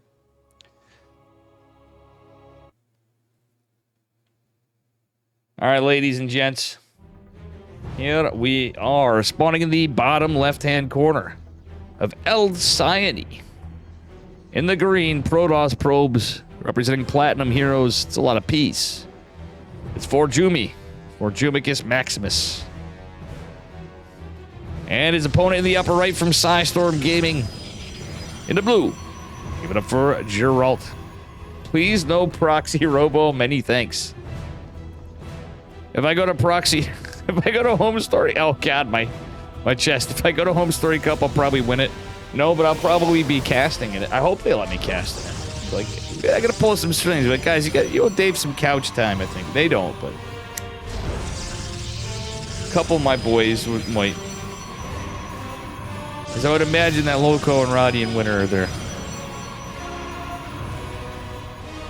It's like I hear Jimmy yelling at the ramp. Yeah, true. With the force field. Dave couch casting, Waka Waka. Hey, come on. I'd probably butcher. I don't know, guys. You know I'm going to be a little tipsy. I know Roddy's going to try to keep me out of trouble if I go there, though.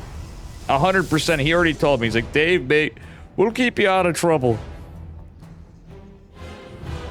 Oh, dude, Roddy's fucking great to hang with. I had a good time. We didn't have. He was casting, and he still made some time to have a few drinky poos. He was sick. He was casting all day. He just traveled. And Arati made sure to make some time to have, like, drinks and talk with everyone and stayed up late and still did a damn good job.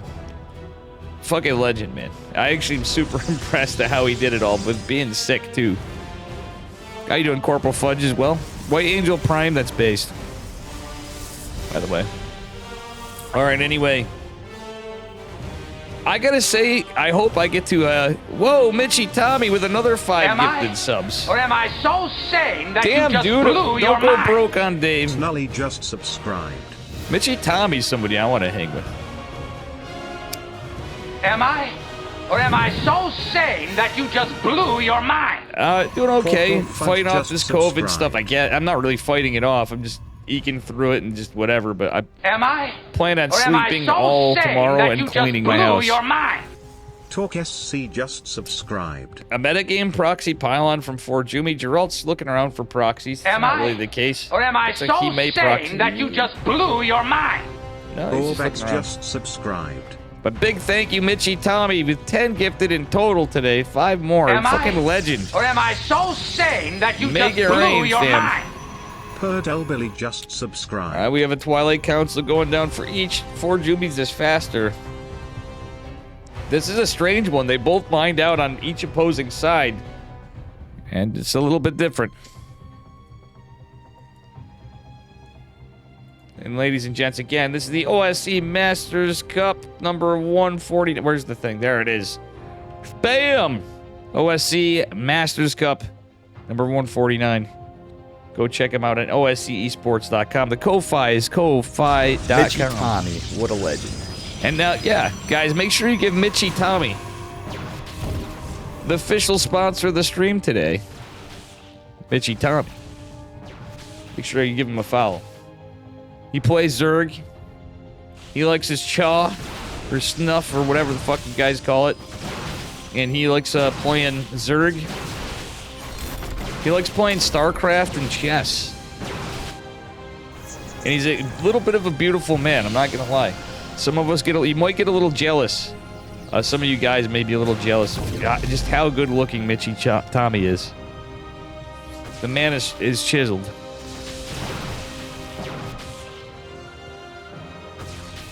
All right.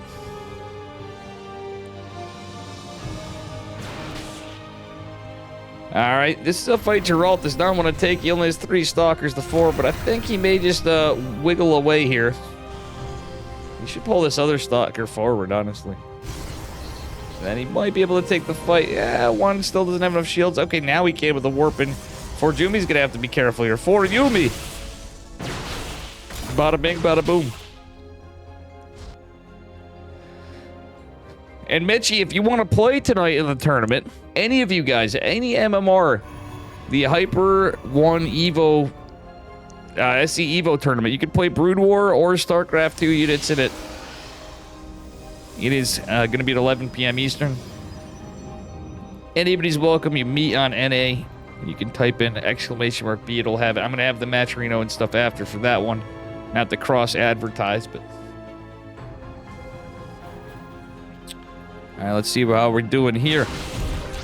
There will be a little window of time between, I think, but we'll see what happens. We have a couple more series after this one, too.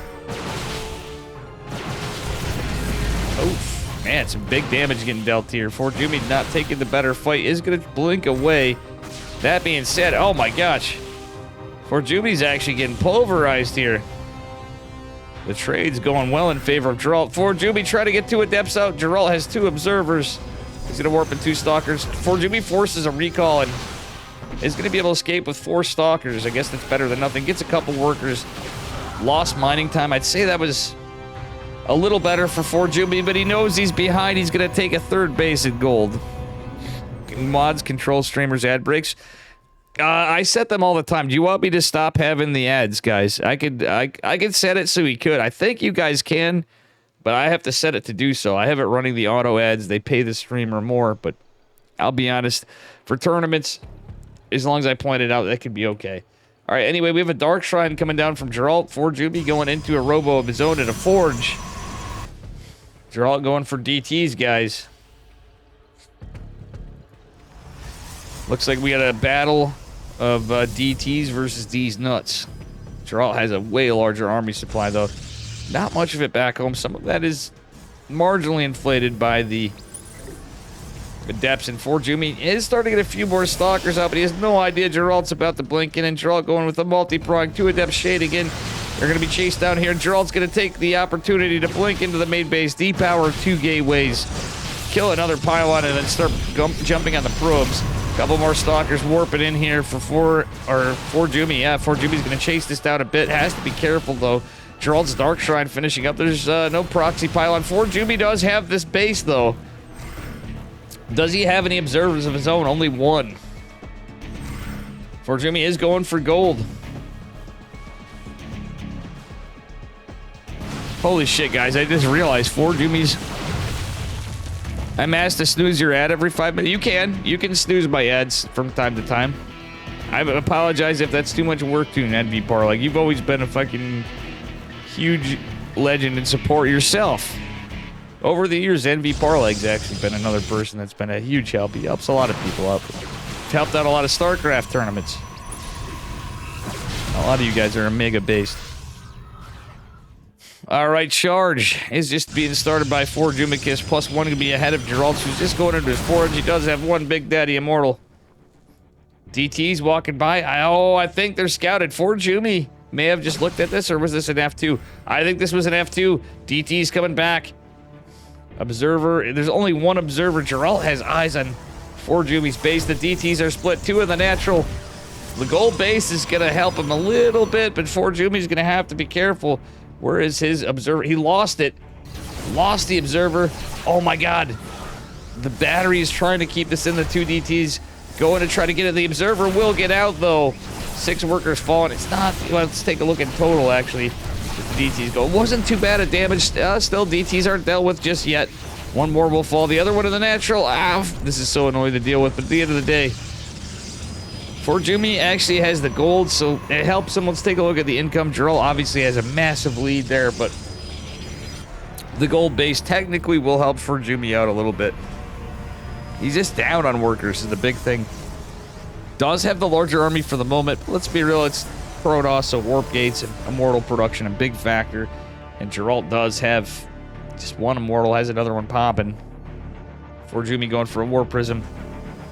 I'd say from the damage dealt and from how everything kind of paced out, this is probably the best case for ForJumy considering where he's at economically. Probe, the probe from Gerald scouting this side. He's just going for a proxy pylon, but it ends up being a scout. No, he's going for a gold base as well. If Gerald dropped that, that'd be incredible for ForJumy, but he doesn't. And from this being mined out, ForJumy's going to be able to get in, but he doesn't want to just funnel through there. That's when the stalkers, the immortals are hell. Even a sentry would be a great investment for Gerald right there. Gerald trying to muscle through, try to capture the army. He's going to find nothing because ForJumy moves away. ForJumy with 1 stalker pressuring that 4th base. Let's see. I think this is going to have to be canceled by Gerald. 3 stalkers going to be mopped up. 1 zealot scouts the push, and Gerald. It's a bit of a base race right here. Canceled 4th from Gerald. Is he going to? Oh, he sees the base. This is getting mined out a little. Not really. Starting to get a little mined out.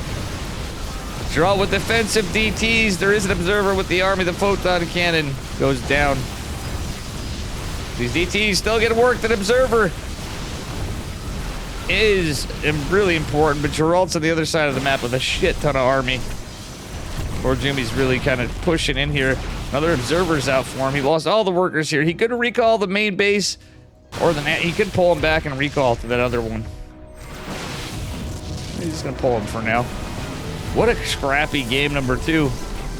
Recalls force for ForJumy. He's still gonna chisel here. Honestly, worker-wise, this is so damn close. The army's massively in favor of ForJumy. Gerald's still getting a lot of work done. ForJumy's chiseling at every bit of infrastructure of Gerald Sand's main base. There's disruptors out, though. Gerald lost 2 Nexi. A ton of stalkers here. The upgrade advantage. Now, no, it's not even an upgrade advantage, but... Wait, there's 1 stalker trying to get out. Giddy up. This is a crazy game. Thanks for the follow, Zuletta95. Zuletta95. I want to call you Windows 95. I wish Zuletta meant Windows in another language, but I'm pretty sure it doesn't. If it did, that'd be pretty based. Either way, big appreciate. Big appreciations. Hello from your country, Chile. Still waiting for the expansion of planet Earth and all that advanced technology. Protoss Imba. Cosmic, what's up? That's funny. Oh my goodness. War Prism goes down for ForJumy, but doesn't matter. 1 disruptor, 2 disruptors fall. Gerald's on 1 base and down an army supply. We'll see what happens. GG's called. I'm happy that. ForJumy takes it. We got a game 3.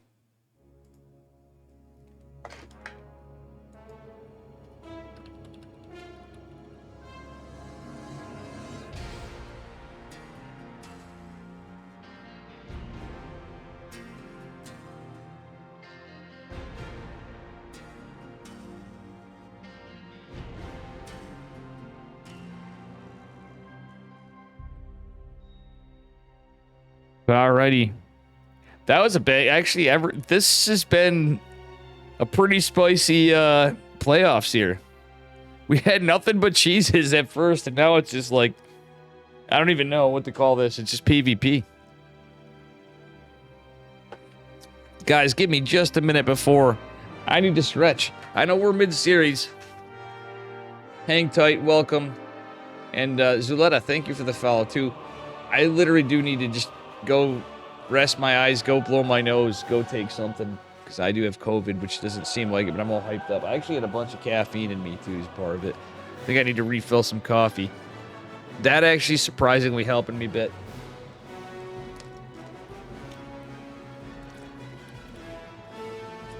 And I'll be back.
Oh, here we are. Game 3. Decider. Who's getting knocked out? Sorry, guys. But not sorry. I have to do what I gotta do. Trying to patch it together as though we're not too sick here.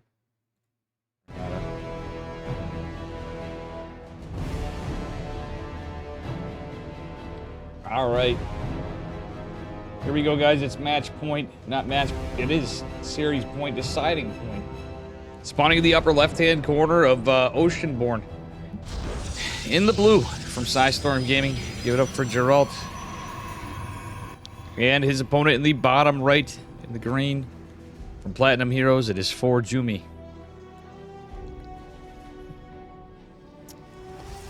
All right. No 2-gate cannon rush from ForJumy. Gerald usually reads that pretty well because these two have played quite a bit together over the years. So this one is not going to be the case from ForJumy. I think that'd be an unwise move.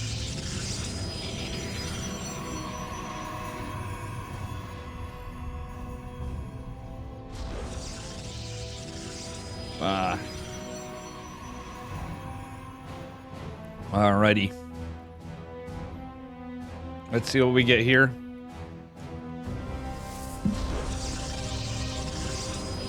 Double gate from both.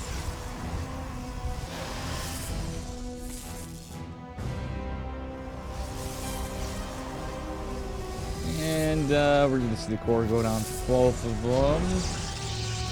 About the same time. More or less. More being on ForJumy's side, it's a little faster. Second pylon going down for ForJumy, not Gerald just yet. Alright, this one just opening standard 2-gate for now, but we'll see what happens.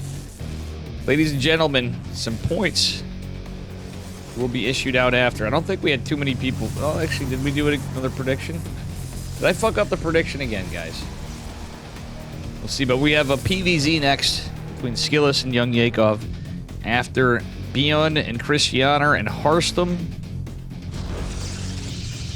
Harstem and Dongregu.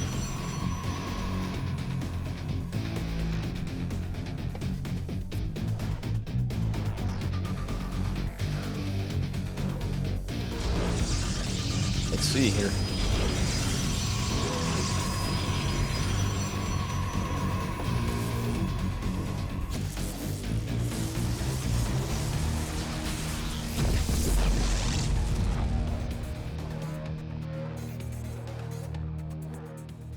All right.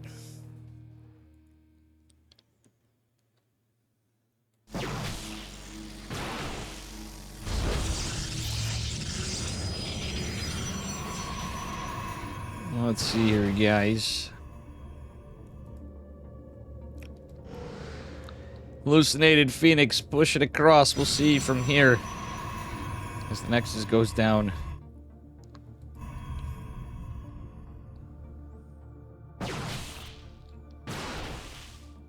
Alright, Stalkers, taking a good fight on ForJumy's side. They're going to get the whole damage first, but two more coming from Gerald. ForJumy's got to be careful not to overextend. Gerald getting in position. He's going to pounce right on top of this. Fight going decently, but yeah, I think ForJumy definitely overextended. Second Sentry here. He's going to have a force field available to buy time, maybe. Okay, he's not taking the fight just yet. No shield battery for ForJumy either. The first more standard one for a moment. There's going to be a Robo from ForJumy versus a Twilight from Gerald. Honestly, this pylon going down could be pretty big. All right, a couple Stalkers morphing in. Oh, it's going to be a close one. Trade's going in favor of Gerald for a moment, but ForJumy saves the pylon, loses another Stalker, and kind of a jank one. The trades are tit for tat, kind of, if Sentry didn't go down. Gerald going for a proxy. He's going DTs, guys. And ForJumy must have... Oh my god, ForJumy's going for an Observer. That's unlucky for Gerald. Huh. Luckily, there's a blink follow-up for our Polish Protoss, because DTs are certainly not going to get the stuff done here. It's possible, but I find it highly unlikely. Gerald going for a couple of depth pressure. I didn't really see if Hallucination got off before for ForJumy, but... could be the tell, but still. Our Polish Protoss trying to get cheeky with it. Probe making its way over for a proxy. Observer goes across the map. ForJumy, of course, is going to go into an Immortal after this with +1 ground weapons. That being said, you have a pylon going down.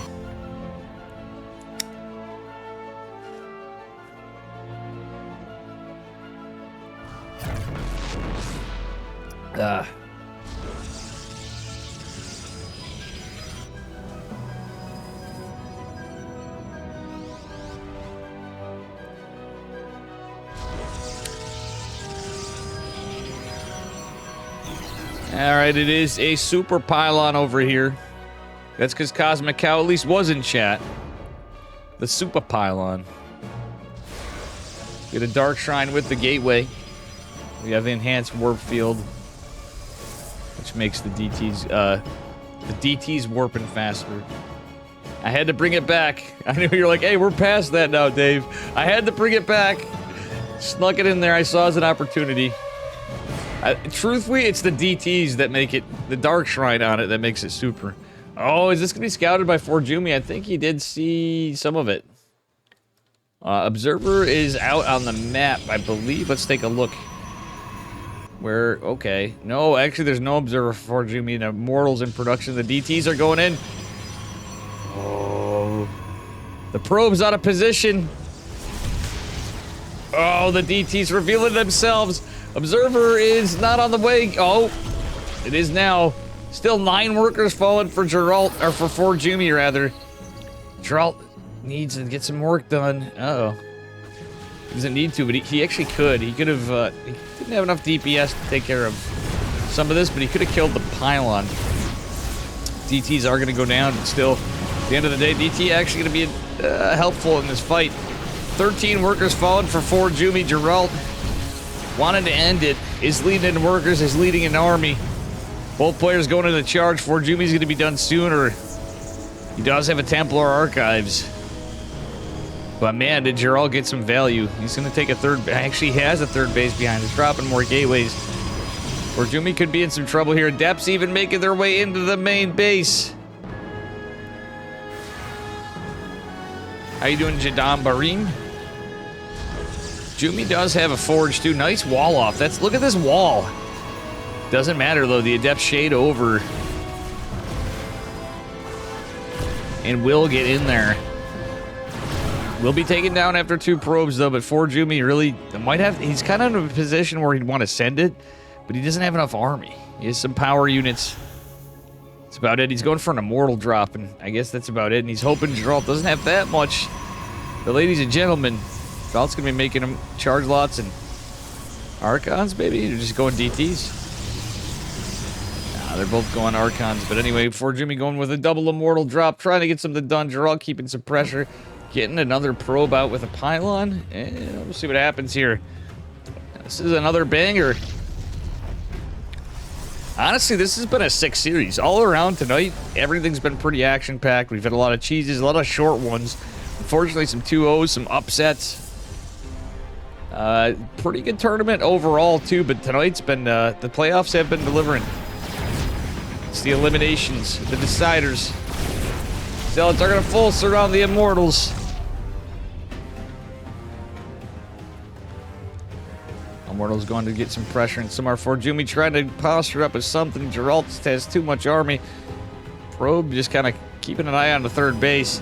He knows ForJumy's full send, and I guess how aggressive this has been on both sides. Mostly Gerald's this game. Yeah, I'm not so sure. Oh, 3 Archons and 2 shield batteries. It's a rough fight. The Immortals, the 3 Immortals would be good. Okay, 3 Archons now, too. Thing is, with all these Archons, Gerald could throw away a lot of Zealots, potentially. ForJumy is getting into upgrades, too. Well, they both have 1-1 for the moment. This doesn't matter that much. Still, it's possible Gerald finds the proxy, Dark Shrine, and Gateway. Immortal's trying to get some damage done, just trying to buy some time. Pylon's found. If Gerald just happens to go down here, killing the Dark Shrine, the Gateway, and the Pylon could be nice. At least buys him a little bit of time, but doesn't matter. Gerald's going to push across the map. ForJumy's going to have to defend as he tries to take a third base. Love the Zealot to scout. Is going to see that Gerald is full sended. I mean, there's no way you can keep this together. Oh, man, ForJumy, what are we doing? Is he base racing? There's no way you win a base race in this case. Oh, look at all these pylons. This full wall, which is made an attempt to buy time. Oh, wow. Actually, Big Daddy Immortal's putting in work. Zealot's fighting in here, but there's a DT. ForJumy hitting the, Big Daddy Immortal that was trapped behind the pylons. Finally, he's exposed. Disruptor's here. Does ForJumy use it? If he was paying attention over here, he could have got a bunch of free Zealots, I have a feeling. The more important fights on the other side of the map. Gerald's about to join in. Battery overcharge is activated. Look at the supply. Look at the supply. Gerald, though, losing workers. Has a 2-to-1 lead in army supply. And ladies and gentlemen, with that third base up even for a little bit, it could be a bit of a problem as ForJumy tries to recall the Immortal and Warp Prism. GG is called. Gerald is going to advance. And that settles a prediction. Gerald takes it. Bolska. Oh, Gerald does take this one. But guys, don't count people out. We saw Cham do it before. All right. We have another one coming up. This is a PVZ. SKillous versus Wayne.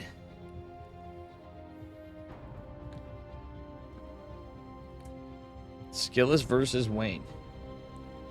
I'm going to do another prediction.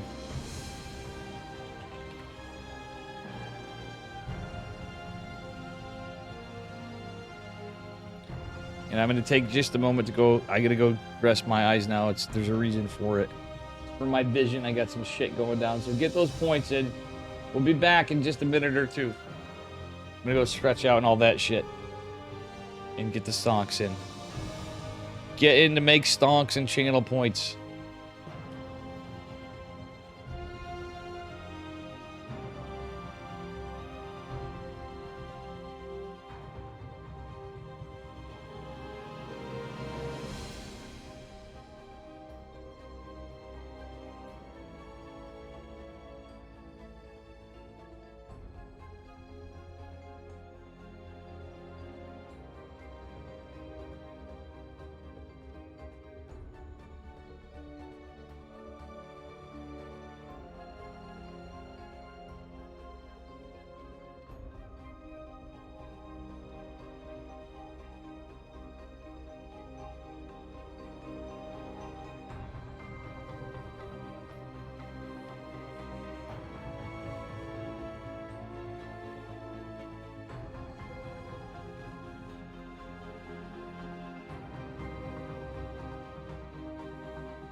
All right, you guys got your predictions going in. Let's see. 510 points versus 3,000. Come on, guys, get those predictions in.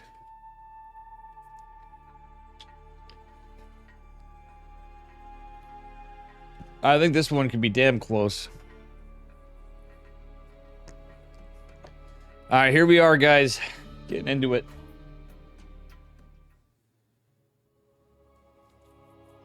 Oh, boy. Come on, Charlie. I got a kitty back again. He wants to come back.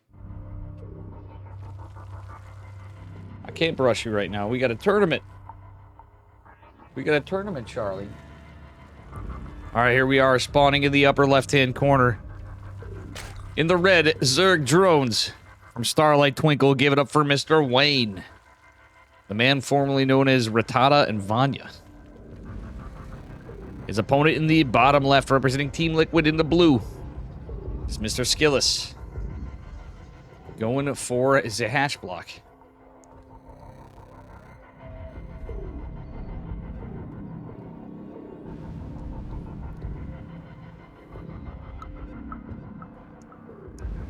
All right.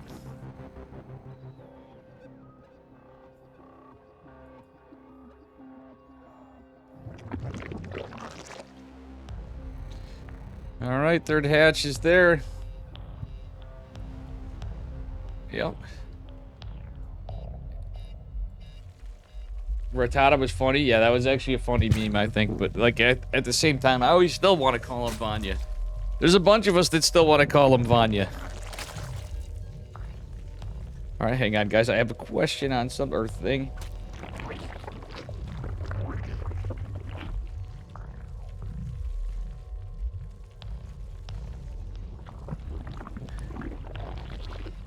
All right, we'll see what happens.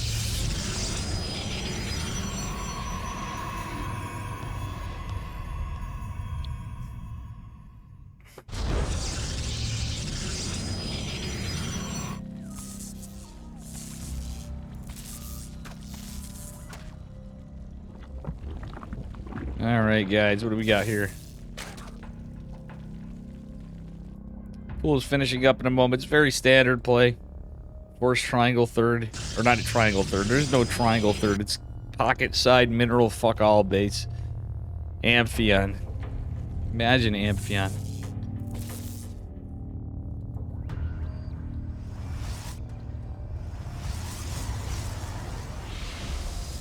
No Protoss bias from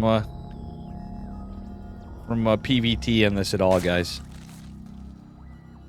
Oh yeah, SKillous has been. Wayne's been playing pretty well too, though. So I'm just saying.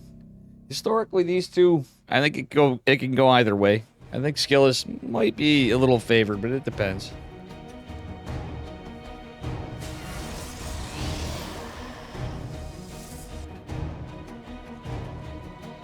Alrighty.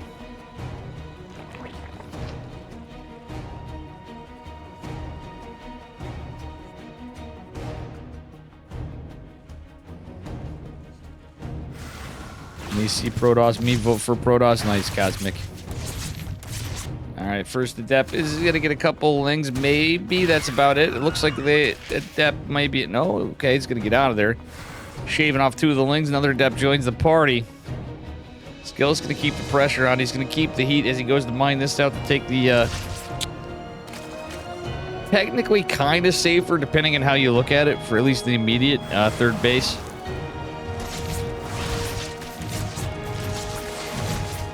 Ooh, that Adept is getting target fired pretty well by the Queens. Oracle is on its way out, and we'll see what happens here. Thanks for the follow.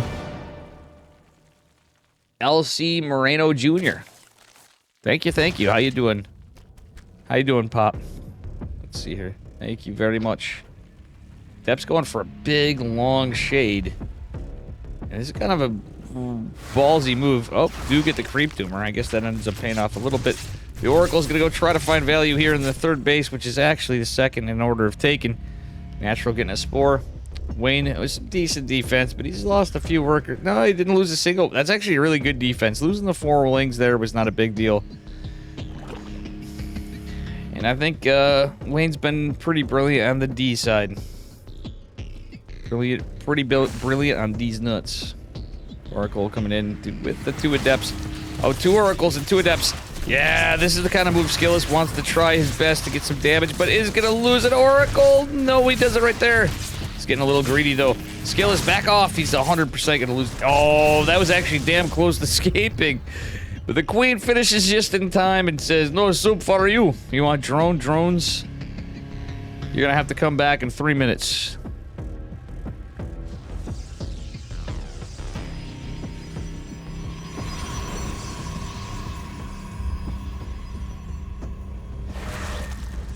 Yeah. Funnily enough, I know you guys are saying that. Everybody's like, well, Protoss is really strong right now. I think there's a lot of deception. And when you're talking about matchups, I do see with SKillous, with Maru and Serral, I would still argue that we do see Maru go down sometimes. We got the Esports World Cup, but we've seen Atlanta and such. And I know there's smaller tournaments, but Heroes even done a pretty decent job against Maru. Where I'm not counting out many of the Protoss. Not many, I'm going to say the Classic and Hero. Showtime has a rough run, where he's starting in the bottom of the round of 15 and they get the lower bracket in, as does Shen. But at the end of the day, I think we're in a pretty decent spot of balance. I wouldn't say strong, but statistically, I'm going to actually throw you some numbers. I was watching Zombie Grub earlier. You know, this map in particular has like a 36 or 37% win rate in all tournament games for TVP, on the Protoss side. And that is ridiculously low. It's got to be one of the lowest win rates for any race matchup, in an off-race matchup in favor of Terran. Statistically speaking, for games played, who's won, doesn't matter. Specifically Amphion, and there are a couple other maps. What was the other one that's 40% for Protoss? There's a few that are. It's just, we're just talking just on the data, where I'd speak a little bit more, I'd say, as she said, emotionally, but I'm like, no, it's not really emotionally. It's actually, I guess to a point, as a player, and how much time I waste on this goddamn game, as low league or not, and how many other tournaments I cast, and talking to players, I will say, all around, this map pool is not a favored map pool. It's just like, I don't think it's too much. I'm like, that's one thing I'm going to go, I'll stand in this hill. For all races, this map pool is not exactly the most fun for me. Basing it on who I've talked to, and that's basically anybody from any league.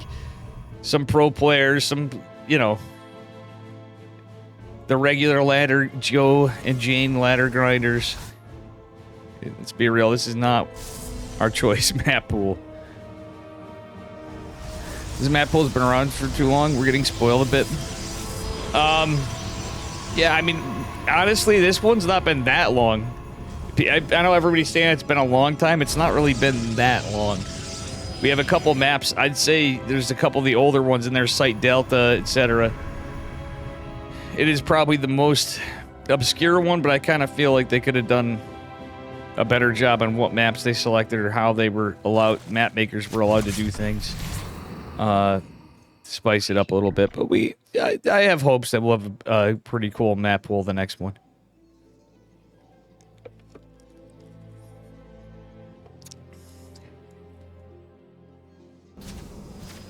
Ooh, Observer gets sniped from the Overseer. There's not much here to defend for SKillous. Ventral Stack Overlord's coming in for Wayne. Doesn't have a Lurker Den.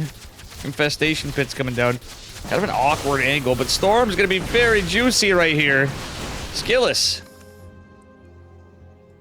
Actually with some good defense after all, but kind of an awkward spot, like, on both sides of it. This is really the only spot Wayne can go in, and he's supply blocked for the moment. But the 5 Overlords coming, Ventral Stack Overlords coming with Queen's been assuming behind this. Oh no, it's actually, he's just gonna go pick up and go in to the natural. Oracles do have rev tags on this already. Actually, are there Queens in this too? No, it's all Hydras. Wait, oh, SKillous with the, oh no, he had the rallied immortal. There's no way that lives. Oh, that's actually unfortunate. It's an expensive scout right there, ladies and gentlemen. Oracle does go down.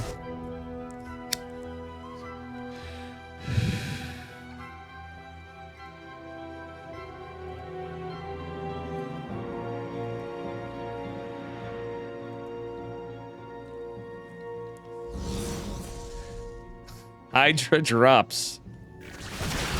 I mean, SKillous knows those were there, but at the end of the day, Photon Cannon's not going to be enough. Some Stalkers are coming out. Tempest coming. Tempest will pop, but it's not going to be enough. Maybe it takes out one. Oh, not enough DPS, and all the Hydras are going to drop. Chiseling down the first Tempest. Gonna take out the Stargate most likely. Yeah, oh yeah, that's definitely down, but at the end of the day, there's a good Storm. The Stalker hits some Zealots. War Prism is kind of F2'd back. Will it go down? Wow, it's surprising we didn't go down before. I assumed it did. Looking away for a minute. Lena, how you doing? I was wondering how you were doing today. Everything good, Lena? We have an SE Evo tournament if you're up early and you're up still and you're bored in a couple hours. I'm guessing you're up too late. Zealots and Stalkers kind of posturing out here. Oof. Well, these are some expensive losses for a Wayne, truthfully, but Stasis Ward's gonna help, but it's gonna be off. Cooldown. No, there's no storms. Okay, storms before one at High Templar dies. That ain't enough. Oh man, almost all the Hydras die. There's one last. Oh, that's an empty Ventral Sac Overlord, but obviously SKillous does not know that. He needs to go and defend a bit. Both players and a lot of bases. SKillous even expanded right on top of Wayne's side of the map. You already registered a week ago? Nice. Anybody in chat, you can sign up !B. You'll see it. This is a spicy game. We do see lurkers finally coming. Seismic Spine on the way. There's only one lurker in production. Let's see if there's any other ones. That's the only one. And SKillous looks like he is going to get this base down for now. Only the one lurker is going to be annoying for the moment, forcing Mr. SKillous back as two more Stargates come. SKillous tends to go into Tempest a lot. But we see some carrier transition. He's first going to have to deal with this army. And what do we have? No more Oracles left. There's no Observer. SKillous desperately needs to get an Observer out. I know they want for Immortals, but at the end of the day, okay, Photon Cannon's going to help with the batteries. It's only the one lurker for the moment, with 6 more in production. Adaptive Talons coming in +3 range attacks, as +3 ground weapons come with +2 air weapons for Protoss. Alrighty. Tempests are good for zoning, but realistically, like, there's a certain point in time, the +3 Hydra is going to be pretty good altogether, but oh man, SKillous losing some workers here. It's kind of rough. Oh no, SKillous, you lost your High Templar. You lost a few. I'm not so worried about the base. He is mining out of some, but okay, this is good for SKillous. He's getting some massive damage with these Zealots on the other side of the map. Oh my god, and how? Even up here, SKillous getting a damn lot of damage. Wayne doesn't really have that big of a map, bank rather, and he's been building drones with this. Neither player, like, super in it, but better trades for Protoss technically. It's not like massive trade, a massive advantage, I should say. SKillous. He's relying just on the Oracle. I'm telling you, an Observer. Okay, he does have an Observer. I love the Oracle after. I think Oracles are always worth it in late game PvZ. Having one Oracle could be huge, especially if Vipers are out. We don't really see Vipers. I don't think Wayne has the economy anymore. He's trying to claw his way back because he has 76 workers, but has to rebuild a base. As SKillous is rebuilding his. SKillous is not building a damn other worker. He's like, nope, we're going to keep our army together. We're going to try to trade more efficiently. And what do we got here? 6 Tempests. I guess that makes sense. All right, will the air weapons finish? They will. Cybernetics score looks like it might be in jeopardy. Nice storm. We get another good storm. We do. And another storm is going to get some of it on the tail end of the stack, but the War Prism goes down with the Zealots. Another juicy storm right there. SKillous coming from behind.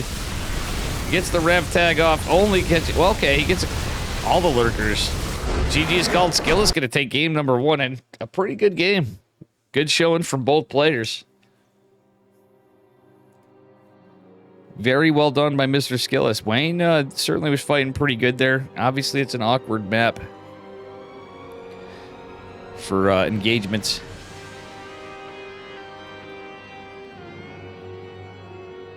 Lena's all happy for the SKillous dub.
Oh, sorry. I got distracted by Twitter. I almost got into a shit post. Fuck it. We got Charles over here. Boy, Charlie. Charles is vibing. Who are you rooting for, Charlie? If I didn't have crap all over here with, like, stuff, he would probably be squatting at the screen at probably the Zerg. I would imagine. Hello, Freak Show. Alright, guys, let's get into game number 2. How you doing?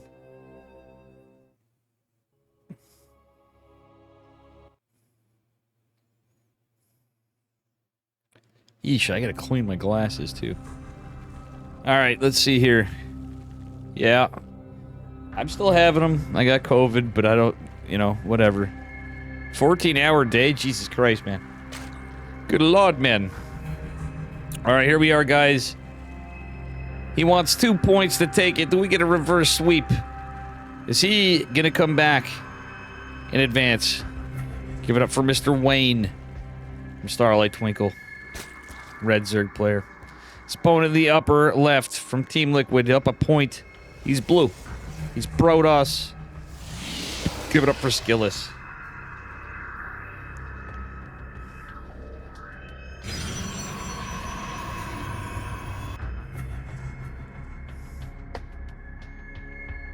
Alrighty.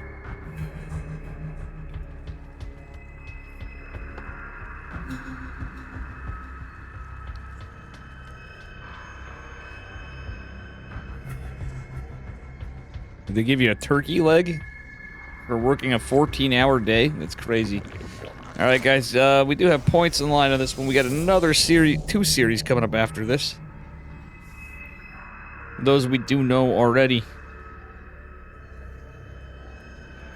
You're like, I worked a 14-hour shift and all I got is a stinking turkey leg. Hopefully you got some OT or some shit. I don't know.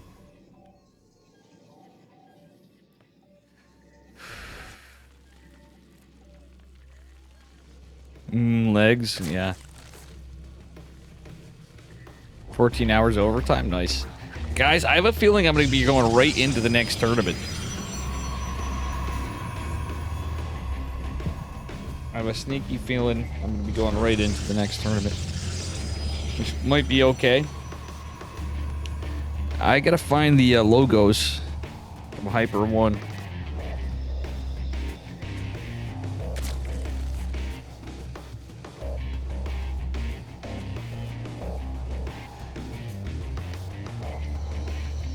Two queens on the way, metabolic boost. It's looking pretty standard. Game number 2. If that's the case, we could get into the late game again. Can someone tell me where to watch Snow versus Hero? Snow versus Hero. Els? I don't know. What event are you talking about? Snow versus Hero.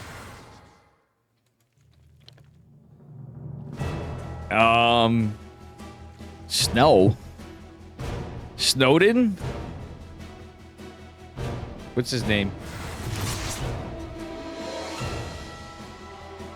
That would be interesting, because I don't even know if he's still... Sounds like Brood War? Ah, yeah. Takua, what's up, buddy? Els, if that's a Brood War, you'd want to look at the Starcraft streams. Oh. Yeah, we have an SC Evo tournament coming up, but, yeah, I don't know. Hero's been playing Brood War? Really? Or the other hero. I wouldn't be surprised with how things have been going in RTS, honestly, but I don't follow up with enough Brood War. I might actually start, to be honest, guys. I'd like to do some stuff with Erdenek. What up, Takua? My boy Aaron. Do love some Brood War. He's a bruh. I actually got to message him. He was in the area, and we never got together after he was in Home Story Cup. We were supposed to. Oh, yeah, I know Snow. What am I saying? When he said Snow, I just thought you were talking... I saw Hero. I thought you were talking Starcraft, too. I definitely know Snow. Ah! Nice cancel on the third base by Wayne. It's going to be quite annoying for SKillous, but not too bad. It's still playable. Wayne's going to have some time droning. He got rid of a lot of energy on the Oracle, so they're not really going to be able to get too much done. Truth be told, yeah, there's a Spore. There's, oh my god, all these Queens. He's only able to get a couple Lings, and I don't think this attack was worth it even for the whole damage. He's going to try to get a drone, and this is just greedy. He loses an Oracle. SKillous, I don't think that was the play, amigo. 3 Adepts may be able to get something done. There's a decent amount of Lings still here, and all the Queens. Makes this a little bit risky. He is going to be able to get some drones finally for his troubles, but trades are not exactly super fantastic for our Protoss man.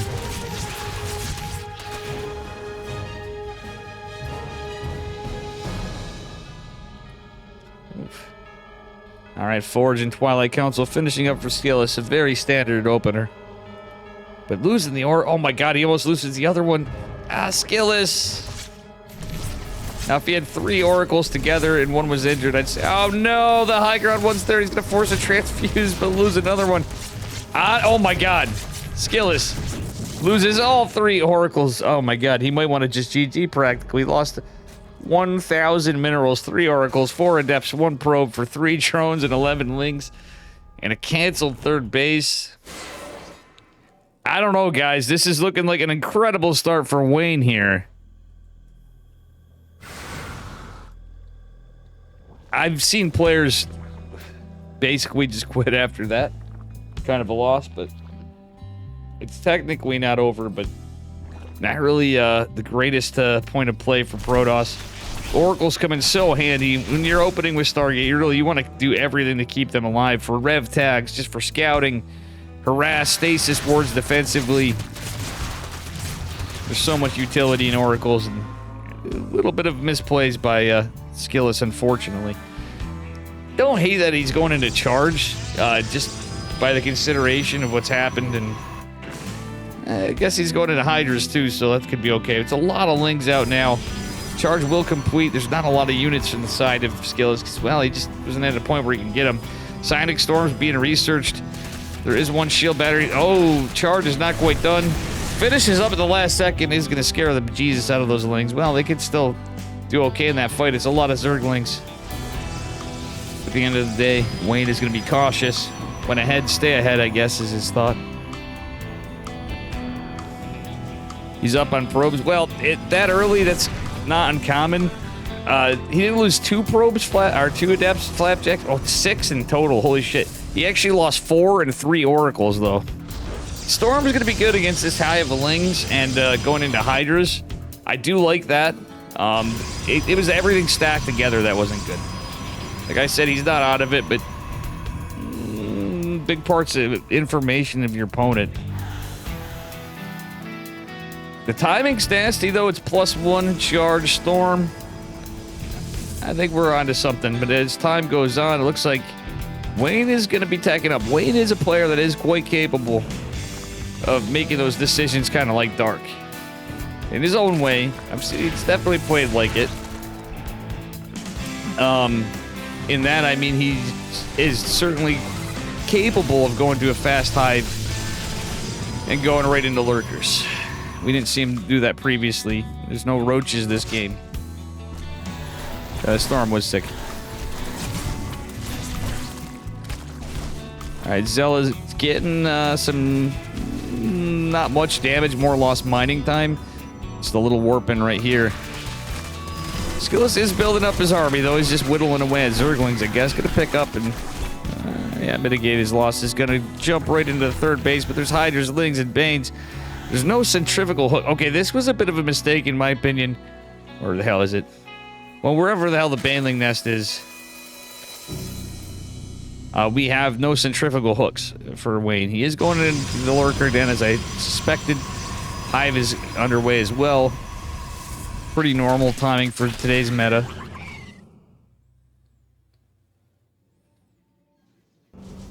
We'll see what happens.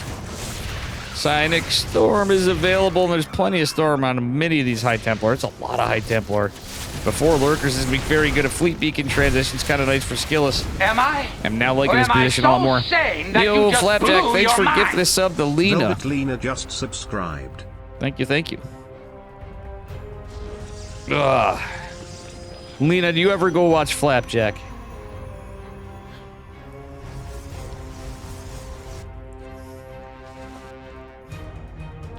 Cool. I haven't seen you on in a minute either, too, but Lena streams sometimes too. Flapjack, Takua, all the gamers here.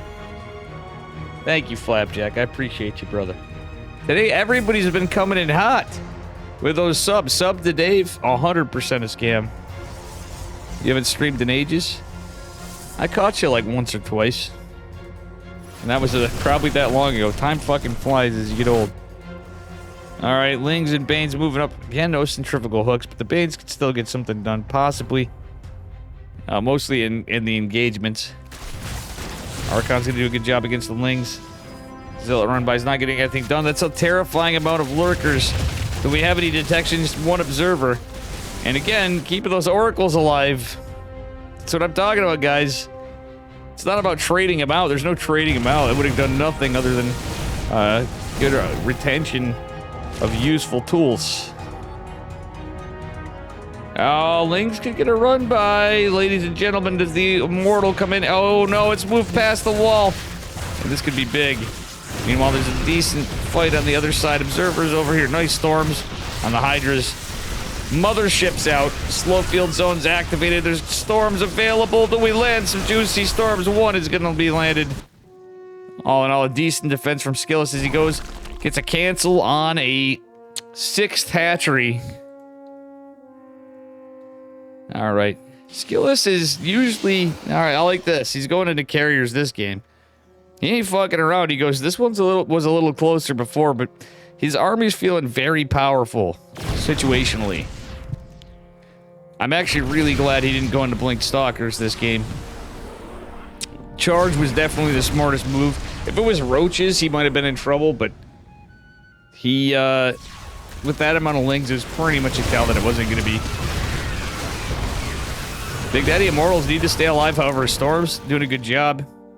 It's a good amount of Hydras. He's going to need these High Templar for the Hydras, the Immortals for the Lurkers. Realistically, with the carriers that they climb up, the Lurkers shouldn't be as scary. With a good group of Hydras against fewer numbers of... Oh my god, that storm was beautiful. Yeah, oh gosh, SKillous has dropped a lot. You just can't insta-cancel everything. Gonna have to be careful because, well, oh, it's only one Lurker and a Hydra. Slow field zone's beautiful. SKillous is gonna plow through. It's only one Lurker. There's no observer here with the army. Still only the one. If he's gonna build observers, he should go for ob speed when he can. But the Zealots, okay, observers here is gonna clean up the one Lurker. This is looking very good for SKillous with this massive army supply lead. It's only some Hydras and Lings right here. SKillous postured for another assault with High Templar, Zealots, Archons. Into the 6th base location. It's a lot of Hydras, but the storms... This little army right here actually is pretty powerful. SKillous could send it, honestly. It wouldn't matter. Yeah, he's forced Wayne back as Zealots come in even into the 3rd base. Taking out an Evo chamber. And usually we'll see Wayne go into Vipers, as many do. He's quite the good Zerg player. I'm surprised we didn't see any Vipers. I think that's a bit of a problem. And it's caused this problem for Wayne. GG's called. SKillous just takes it. And a 2-0. Very well done. I got a sleeping kitty. I got your Billy. I got your Billy. All right. And we're going to settle up the prediction there. Chonk, true Gene Sim. Those of you that bet on SKillous are going to get some points. Stonks for Chonk. Good boy, Charlie. He's sleeping. All right, ladies and gentlemen, we got our next matchup. We have Harstem versus Dong Ragu, the captain, versus one of the OG Zerg players. One of the oldest guys in Starcraft, too. For pro players. Harstem versus Dong Ragu. And let's get the prediction up.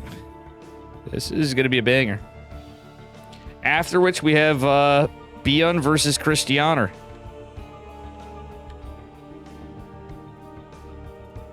I'm going to get the prediction up. I'm going to take a minute between. And, yeah. Got a 5-minute prediction going. Get those points in. That was a good match. That was great decision-making from SKillous.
All right, guys. Excuse me. This is the OSC Masters Cup. Number 149. Let's take a moment before we get into this. Get those points in. We got Harstem versus Dong Ragu coming up. And I'm going to go show you guys the website. The Hall of Fame from how long this tournament's been in. For those of you that don't know about it, the OSC Hall of Fame. There's actually a big championship at the end of every year. They have King of the Hill tournaments. You'll usually see Wardy and like Wardy, Steadfast, the Cranky Ducklings on it, but typically like Wardy more often lately. Yeah, 2023, the main winner of all the OSC stuff was Dark for Max Packs. We go back to Zest, Clemon, and Mr. Cure. All the way back down to, if you look at this guy, this Boomer Caster man down here in 2013, the first winner was Pig. And funnily enough, if you check out these stats, look at, there's just crazy results. But this has been a lot of StarCraft and a lot of money in StarCraft over the years. Masters Cup actually predates the Online Sports Championship. And if you guys want to help out the OSC, this is what I wanted to show you going on here. You can actually join the leagues. They have giveaways. You have access to tournaments. All sorts of stuff. And also there's a Ko-Fi, which is not listed here. If you go to !OSC. But you can buy merch here too. They have jerseys. They have hoodies. And it helps bring you more, brings us all more Starcraft tournaments. All right. And they partner up with other tournaments like KSL, Korean Starcraft League. And name one notable one there. Little bias there, sure. It is the Chicken Man and Dave venture. Mr. Skitoo helped get things going big time there, and Vlad, Chad Man do some legends. Guys, I know I just took a minute, forgot something. We're gonna get into Harstem and Dong Regu. I got it all queued up here. Just need another memento, and we'll be right back into it.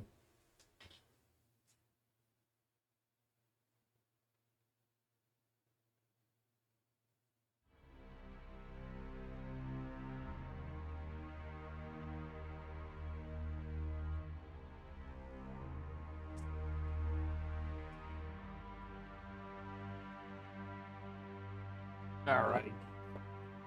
Yara. I should have, you know, I gotta set stuff up for tournaments for players. If it's something like OSC, or I look at the bracket and I have a little bit of time, so I have my stream deck going in, so I could put in some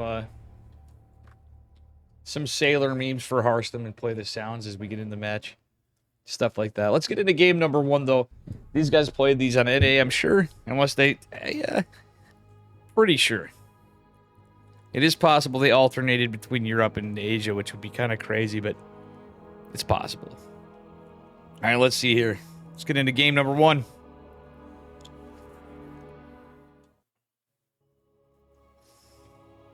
I'm not sure what these two is what I'm getting at, but... Oh, wait. Before we do that, let's get a prediction and get those points in, guys. Oh, wait, no, you did get the prediction. Okay, 3.5 versus 3.5. Let's go. We're good to go. Here we are in the upper left-hand corner of Oceanborn in the blue. Give it up for Dong Regu, our Zergman from Korea. And his opponent, one of the top YouTubers of the Netherlands for StarCraft 2. It is Harstem. I cannot pause spam, Lena. How do I pause spam in a replay? I guess so. All right, for you, Lena. Nah, I don't want to do it. Not for OSC. I almost did it, Lena. But we're not going to do that. Remind me I owe you a pause spam. All right, looks to be like Harstem's going for a hatch block. Pretty standard stuff. Dong Regu is going to be right ready for this triangle third base. Do it in the I don't think I'm going to... I can pause, though. I can only pause if I'm a referee, so that's how pausing works if you're in a custom game, unless you're a ref. That would get me... I don't think that would be a good... That's not a good look. If it was a mean tournament that I put on, maybe, but I think I'm going to have to decline on the tournaments, Lena. I know you watch a lot and you're a bud, but just saying.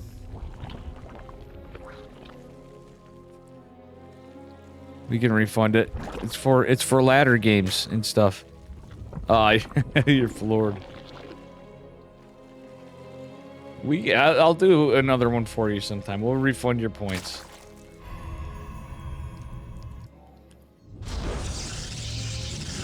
All right, let's see what we got going on here. Harstem getting another gas.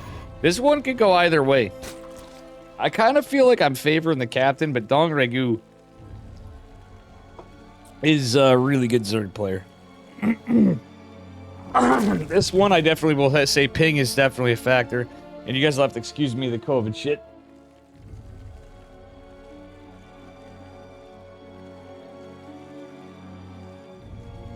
Yeah, I know I sound all okay, ish, but let's just say my chest was killing me pretty good right there. I had to cough a bit, and it wasn't the coughing, it was just the chest pain. Love Beard Dong Regu, that's a name you haven't heard in a long time. Like the Obi-Wan meme, yeah, true. DRG is old school, but he's still been kicking. As is another saying. It's all about the ass. You're either kicking it or you're licking it. What? Did I say that out loud? Alright, anyway, as we go in, Adept gonna shade forward. Sorry, guys, pig moment, mildly. Pig would 100% say that shit, too. Certified Starcraft 2, uncle. True. Shadow. True. Adept is gonna take some health damage. No, it doesn't. Harstem pulls back just in time. He's going into Resonating Glaives, actually. 4-gate glaive from Harstem for now. Yeah, he's gonna go take a third base behind us. I kind of like it. From the captain. And for those of you guys that were like, wow, Dave, did you really say Harstem's not actually the captain? That was a meme. Had to do with the Kirktown memes. Of course he's the captain. It's his whole shtick. I think it's about going Twilight. This is going to reveal that it's probably Twilight in my eyes. The 3 Adepts, no Stargate units going out. I mean, Dongregu could be searching a bit.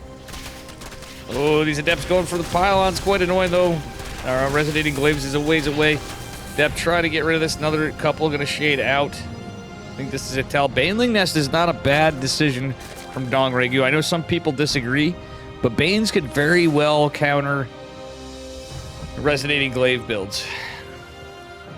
There's usually a debate about that, but I've covered many games, and some with Dongregu. One was Sue at a Korean Starcraft League, actually. I believe I was casting with Chicken Man and Caitlyn for that one.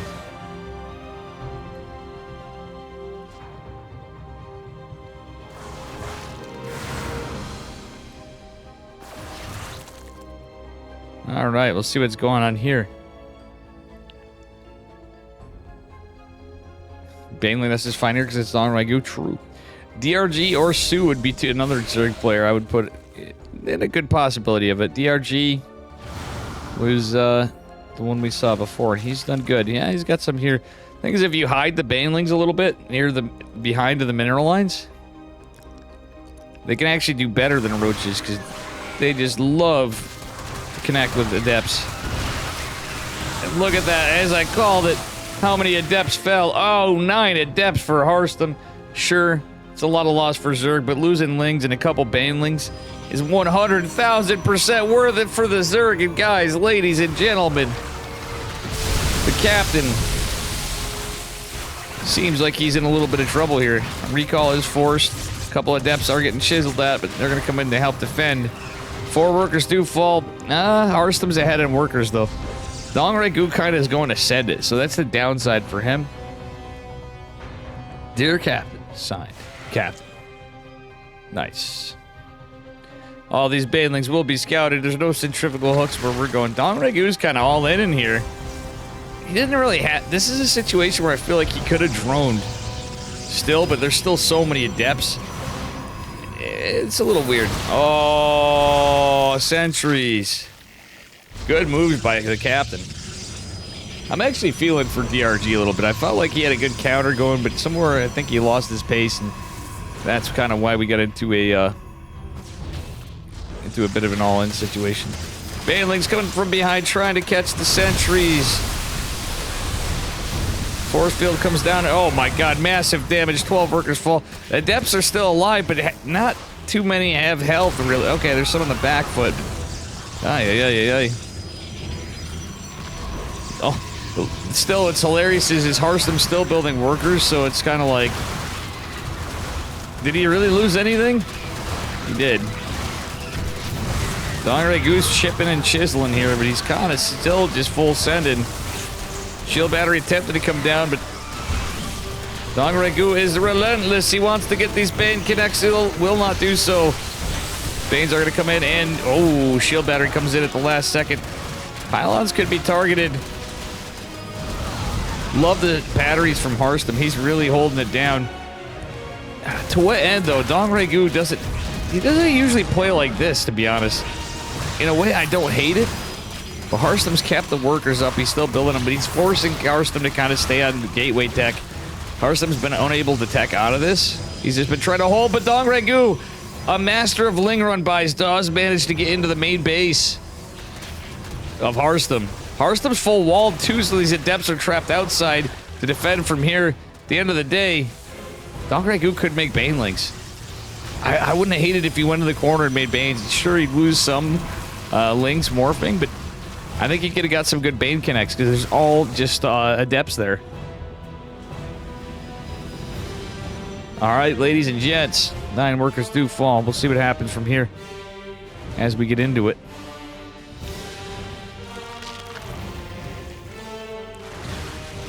Dongragu just pumping more units, pumping, but there's a bunch of sentries, a bunch of stalkers now. They're going to tank a little more. Harstem with the same worker count. I almost am starting to feel like you should just go for the third at this point of Harstem. I don't know. I'm not sold either way for what Dongragu should do. Just he's continuously getting pressure over here, but more Adepts are coming. Harstem's army's growing. Dongragu's kind of staying at similar caps, similar sizes. Baneling does connect, but the force fields are good. Dongragu try to get more and more Banelings. He's just smashing them in there. After he's going to have to defend a counterattack, and it's funny because he's only going to have the same comp. This is a scrappy game. I feel like Harstem's kind of held, but we'll see. Harstem with some sick defense for Proofly, but how long can this continue to go on? The Banelings crash into the Nexus, take it down. Dongragu's going to back off. Harstem's army supply is getting close, but Dongragu's still building more. Harstem managed to eke out a Templar Archives. And honestly, ladies and gents, Archons feel like a bit of a counter. You know, he's just going to take another third base, though. Dongragu definitely should have droned in here. It's literally Ling and Slowbane at that. Archons are out, and they're going to do a great job against plus 0 Lings. Bane's crashing in here, gets a couple of Adepts, gets a Sentry. GG's called. Harstem holds, and that's what the H stands for. Holden Harstem. Not to be confused with my NA buddy Holden. Grandmaster Protoss player from Bing Bong Exports. Alright guys, we got another one or two in this one before we go into the Protoss and Terran matchup with Mr. ByuN, Krystianer. I need a minute between just to catch up. Hoping I can fix my goddamn vision. Alright, let's get into game number 2 here.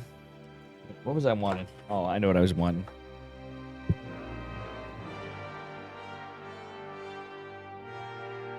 Up here. Alright guys, let's go into game 2. I'm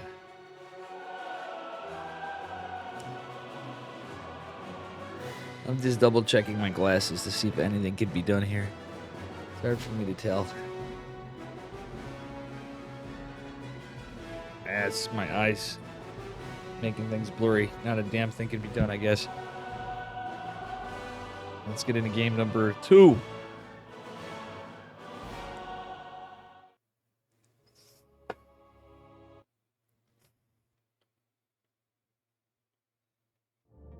All right, here we are in the upper bracket semifinals. Spawning in the bottom left-hand corner, this man's going to need 2 games to advance. In the blue, Zerg drones, it is Dongragu. Or Zerg? I just said Zerg drones and Zerg. Anyway, his opponent in the upper right, he's Protoss. He's red. He's Dutch. Give it up for the captain, Mr. Harstem. And triangle third force here could be quite annoying. Harstem kind of being a bit of a gentleman here. He's going to go gate scout. Unless he knows scouts. So, okay, he's not going to even gate scout. Dongragu can get his hatchery. Harstem's just like, you know what? I'm going to let you take that, mate. You hope DRG wins against Harstem? You don't like Harstem, or you just root for DRG? Sibba John wants to see a Zerg go. DRG's an OG though. I love DRG myself too.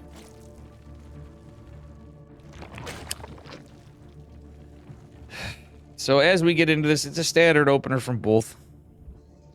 Harstem, he calls everybody stupid sometimes. What he called you stupid for? And you really are that mad at him? Sibba John, you actually get mad at any streamers. You probably did say something stupid, honestly. Yeah, were you stupid? Exactly. No, and Sibba. We still love you, Sibba, and I don't think you are stupid, but maybe you said something stupid. He'd never do something like that. He would say, saying something stupid to April Bacon. It's not calling him stupid, but...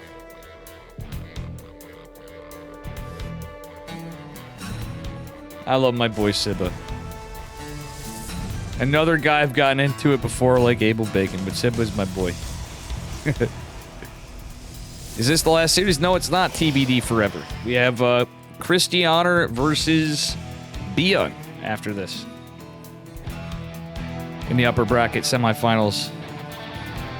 And then we have a day 2 of playoffs in the semis and finals of the OSC Masters Cup.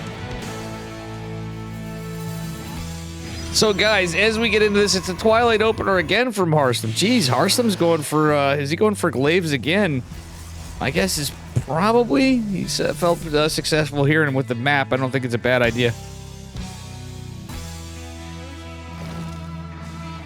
He told Rachel that she needed a course about self-improvement. Yeah, that sounds like... That's just Sibba joking around. I could picture Rachel did not like that too much. Donrigu gets his third base in the forward position. Oh, you told Harstem that. Oh, he...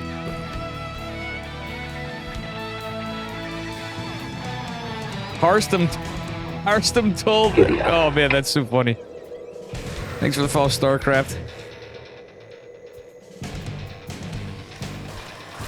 Did Rachel send him a replay or something, or just in chat? That's hilarious.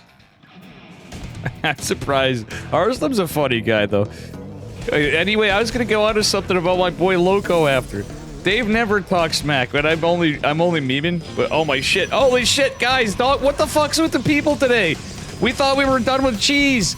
Are you guys seeing this? We are not done with cheese. Resonating glaives be damned. It's gonna finish at some point. Do you guys see this shit?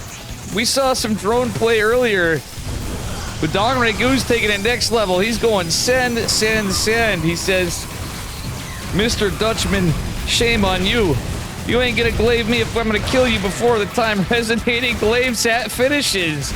It will finish eventually by the looks of it, but he could just go and try to... Oh yeah, it's definitely gonna finish, but if he kills most of the production, GG is called. Donragu comes in with the fucking craziest full send. What a game. We've had so much of that today. This is like the third game of drone pulls between players in different ways, but I don't think I've ever seen anybody do that at that timing, at this level. Are we going to see a reverse sweep? The reason why I bring up Loco is, number one, I love my boy Loco. Number two, it was just kind of funny. He's like, Dave, so what are... I was telling about the Evo tournament. He's like, yeah, I saw some of it. He's like, yeah, I'm not so sure how long Evo will last. I'm like, well, still, it's going on, and we'll see what's, you know, I think it's got enough of a following. I think, in other words, he wasn't as excited about the replays. He's like, so what about Stormgate tournaments? When you running Stormgate tournaments? I'm like, I think a lot of people are putting a lot more money than I can put into Stormgate tournaments right now. But Chicken Man and I were talking.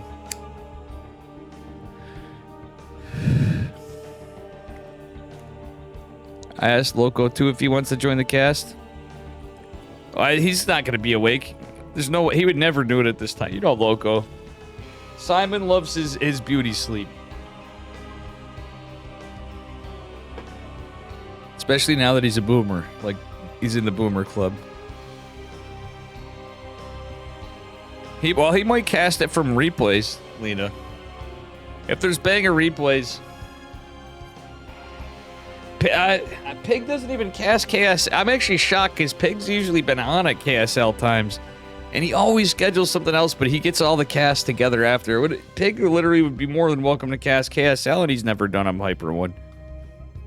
You know, we've had banger ones too. I've just been shocked he's not done any when he was already on, because he'd have to be like, alright, we're going over the best games of Pig, and he might get like a previous week's one, but...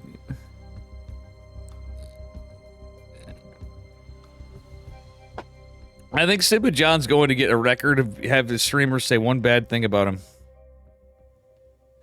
All right, anyway.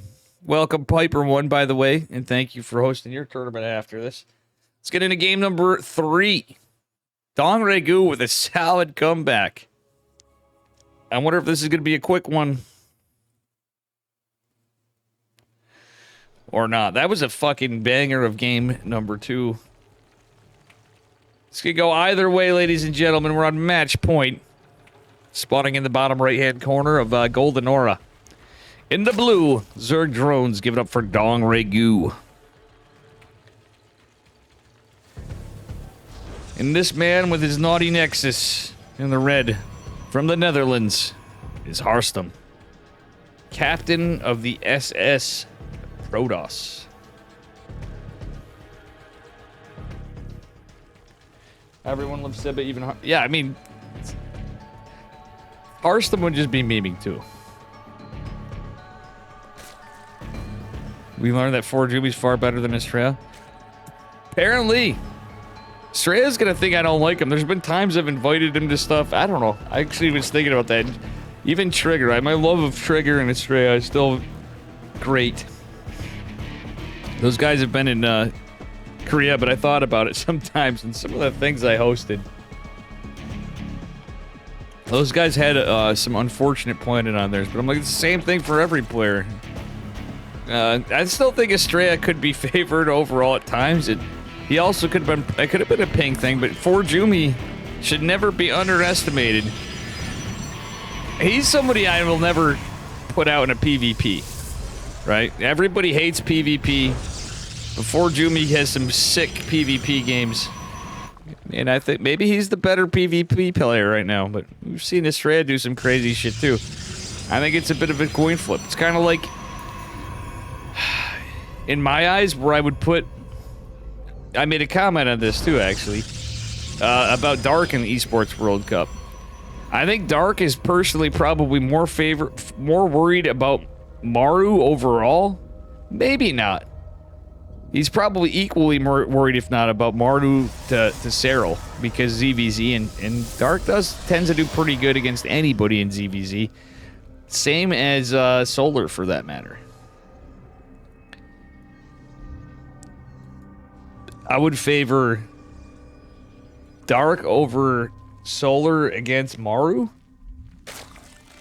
but just on a similar topic, you know what I mean? I'm just putting it like that. In mirror matchups, you can have someone that statistically is not as good versus so-and-so and so-and-so, and you have Astrea, but when you look at the mirror matchups, it's a whole other story. And I think ForJumy's got some crazy good PvP when he's really focused and doing well. Why is Gene Sim not a mod? He didn't want to be. Gene, has that been a problem lately? You unblocked... Did you unblock Reza? I figured you unblocked Reza by now. And some people, I think, people go through stuff on Twitch sometimes. Oh, you never did? You did at one point. I thought you did. If you ever want your mod back, you always got it, Gene, so that's all I know. If you're like, well, whatever, then I give it back. Oh, you banned him from your chat. Is he still banned? That's funny. All right. I forgot about that. That's right, you did. He always says he's naked. I know you are. Yeah, I could always see you trolling. I mean, like, hey, none of that, but that's, you know, Reza. He ain't no bad guy. We all got our moments. But that's just his way of joking around. Alright, Oracle gets a couple drones. Let's see what happens here. Twilight and Robo. Follow up from Harstem. Harstem's cooking here, guys. Usually use a Void Ray for a build like this, but Harstem... Are we going to see a Temple Archives off this? Is this just the new EU meta? I think I've seen it in Korea sometimes lately, but like we watched SKillous with this, etc. I don't know. I want to see the players are going to be resonating glaives. It almost reminds me of Classic, but no, we are. It's going to be a temple. Oh my gosh. It's going to be an Archon drop play. Against Dongregu, I could see this being pretty good, but again, this is not my favorite Protoss build. Especially off the back of a Stargate. Terrans, I apologize. I know we've had zero Terran at this stage of the tournament right now. It's just how the results were. Who actually decided to show up for it, too.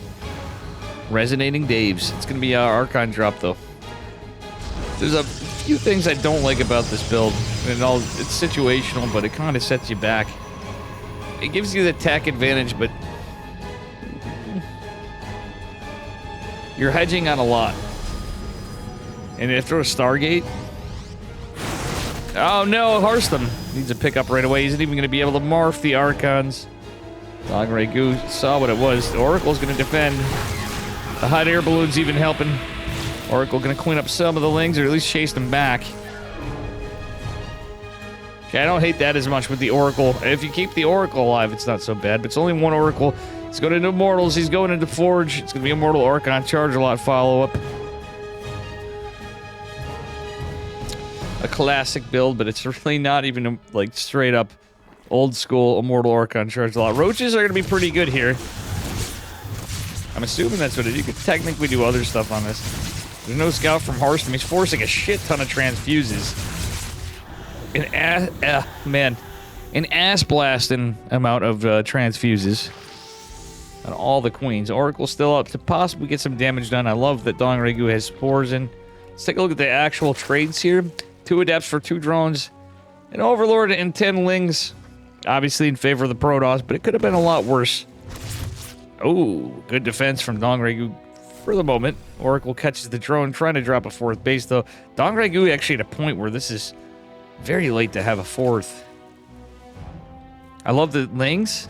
This one could be over here patrol pathing, but at the end of the day, he's trying to just keep an eye on the 4th base if Harstem's taking it or not, and the timing, if so.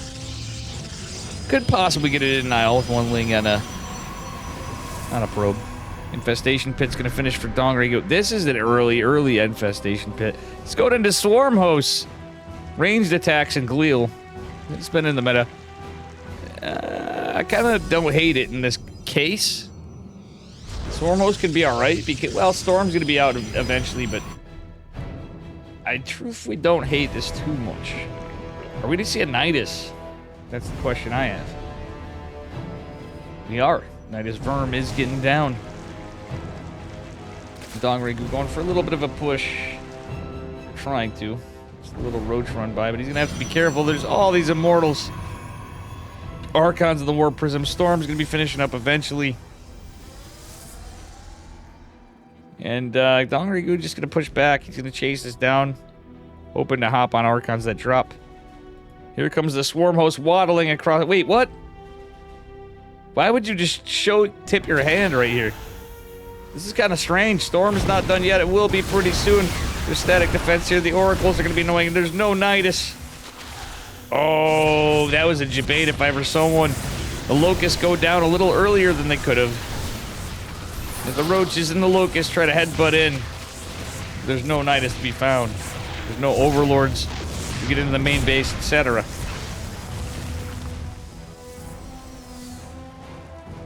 Alright, I don't know if he tipped his hat to the Nidus just yet. Chat, what's up? Swarm Host. Chat is happy to see his... And he even walked him across the map before the Nidus. And a little bit of a tribute to the Swarm Host man himself, Mr. Cheticus. Psionic Storms are beautiful. The Roaches going down to this immortal machine gun. The Archons do eventually fall. The Storms are great on the Locust, though, from Harstem. Dongregu tries to push in. Battery overcharges here. The Roaches and Ravagers posturing to the other side.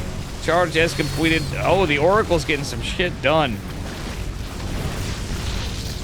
Great denial of the pylon on the front 2 gates and the cyber core. Not that's being used. That's a kill, not a cancel, ladies and gents, on that 4th base of Harstem. He could have gone into the Nidus, but instead he's going to get the hell away. Getting a head start with these Roaches. Swarm Host, though, really have a deal. Okay, now they do. They're going to immediately go in. Well, they're going to be able to get out. Mitchy, Am Tommy, I? you're too generous. Or am I so sane Why are that you just gifting blew 5 your more mind? subs? BS Tiberius just Thank you so much, Mitchy Tommy. My man.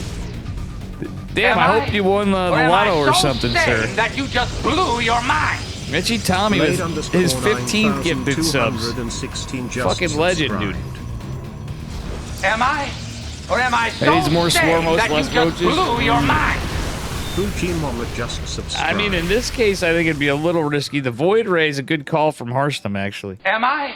Or am I so But goddamn, sane thank that you, you man. just blew your mind? The Blade Solus 9216, Rex Hoochie just Mama, subscribed. BS Tiberius, OTX Sub Suicidal, and Am I? Solus Rex. Or am I so sane Locust that getting you more just damage blew as your Dog mind? Ragu transitions to OTX Hive Tech, a Lurker Subsidal Den, just subscribed. Lings, Roof Spines, or the Hydras, he's getting the Hydras out.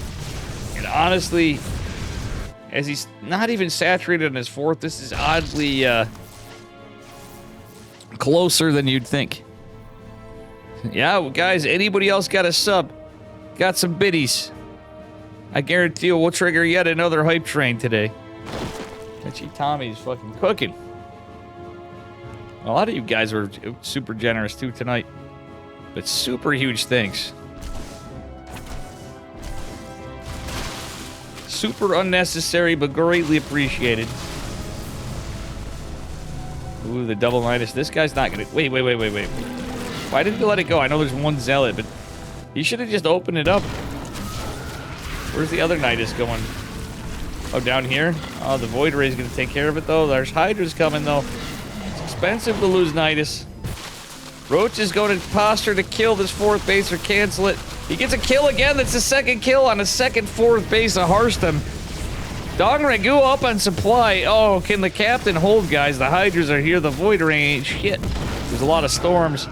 Lurkers are going to be a possibility. His adaptive talents are coming. Muscular augments aren't even done yet, and these Hydras might be sitting ducks for storms. One day we meet and you buy me beer? Absolutely. You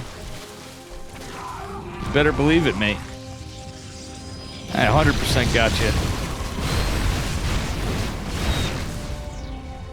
I would love to hang with you, Mitchy Tommy. Oh, hell yeah.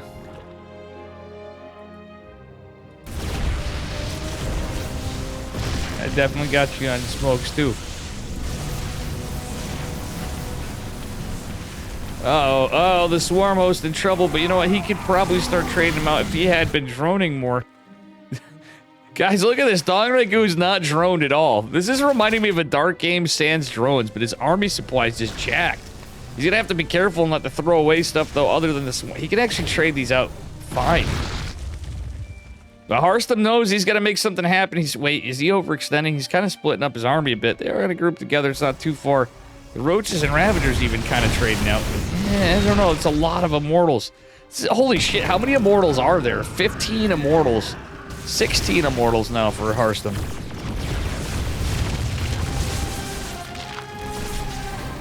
This is getting interesting. This game is something else. +2 ranged attacks coming for Mr. Dong Ragu. Harstem going into +3. That's so many fucking Immortals. The Archons and the Storm's even pretty good. With just one Void Ray, it's a bit of a problem. 4th base finally comes online for Harstem.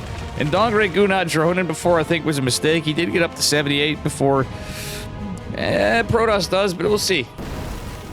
I can see Protoss winning this. I mean, but we'll see. I'm not 100% sure. Dong Ragu, after droning, though, isn't going to have as big of an army. Harstem, now the less workers, meaning larger army, isn't a factor. But they, oh my god. It's an Immortal run by with High Templar. Storm's really good. Let's see. Nice stutter stepping with the Hydras. We don't have an observer with this army. Lurker's going down. Getting some good damage. He is getting his armor back. He saves the hatchery. Harstem getting some damage dealt to him. The Swarm hosts are still alive. I actually wish, unironically, I wish he kept them alive more. He can shoot those out, buy some time, but I guess he could trade out again. Carriers have arrived, though, pretty soon. There's a Nidus at the main base, and this is where Dong Ragu may want to get some work done. Go full... I wouldn't hate if he just full sends into the Niduses. If he sends some units here, distraction early, Harstem sees this. He's gonna get the lurkers out. Lurkers need to... They need to burrow. Oh, he's getting another... No, they don't. Oh, the carrier's here. This needs to go down. Oh, my God. Losing the Nidus is rough. He needs to pick him up. I wouldn't hate some queens coming with as the Void Ray sees this with the Observer. The mothership's out. Oh, my God. Because if Dong Regu just reacted quicker, he could take out that Stargate. He's not target firing it because there's units coming. This is so good for Zurich, but some mistakes were made. GG's call that doesn't matter. Dong Regu advances. And the captain is unfortunately going to have to sit in the skipper seat. Very unlucky. Big thanks to Harstem for playing in this. You only lost 20 points. Oh, man. That was a little weird one. The strengths and the weaknesses of going with the I'm gonna blame it on the build. Captain would give me so much shit. But guys, whoever bet on Dong Regu is gonna get points. We have one more series in this tournament, and hopefully this doesn't go over because I have Hyper 1s next. But at this point, it'd be foolish for me not to cast the whole thing. I hope I have a little bit of time between. We'll see. Shotgun a beer? I really can't. I got COVID, brother. I'm doing everything to patch up, but trust me, it sneaks up and reminded me here. As much as I am least able to talk. I can't. My chest hurts. See if I don't remember that. What? Shotgun in it from all this? I have a few reasons why. Alright, guys, we have our next match. I'll try, Mitchy Tommy. I'm still not gone. We have more to come. We have more Starcraft after this. We have the Hyper 1 tournament. Are you going to play in it? Who are mods? ByuN versus Krystianer. You have a lot of people that are mods. You're going to unmod Cheticus, chat? Chat? Don't be mad. You have the points, chat, I'm sure. If you need it. But guess what? Unmodded by points by Mitchy. And chat is a bro, because you know what I'm saying. Chat would be like, what? Chat is one of my best buds, like Mitchy. Chat. Don't be mad. Chat's a bro. Mitchy, I got you. Wow, I got you back. Chat's gonna be mad at me now. GG. Chat, you gotta have 100,000 points. If you don't, it's okay. We'll figure it out. Mitchy's trolling. Somebody else can mod you back, chat, too. It's another way.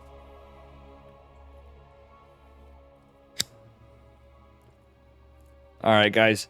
Give me just a minute. I actually am gonna take a break. We have our first... You'll down at mine to chat. Oh, Leroy, if that came to the case, we'll... What a nice guy. Leroy, what an actually nice guy. I hope chat's not actually mad at me. It's just, we're just going by the thing. Chat, you know... Christ, I need more people talking in chat. Alright, so anyway, guys. Chat, you will get your mod back.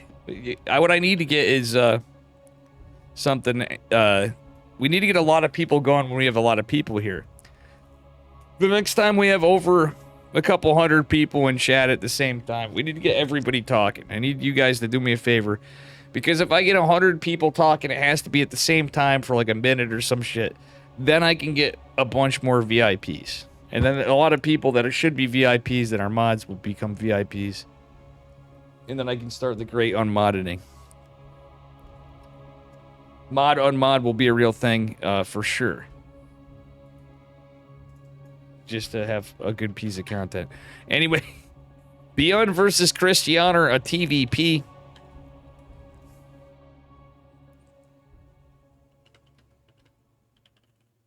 And I'm going to put in a prediction, and I got to use the bathroom, stretch out for a minute. In chat, don't worry about it, though, brother. We got you after. Mitchy's my boy. I still did it. Mitchy didn't think I'd do it.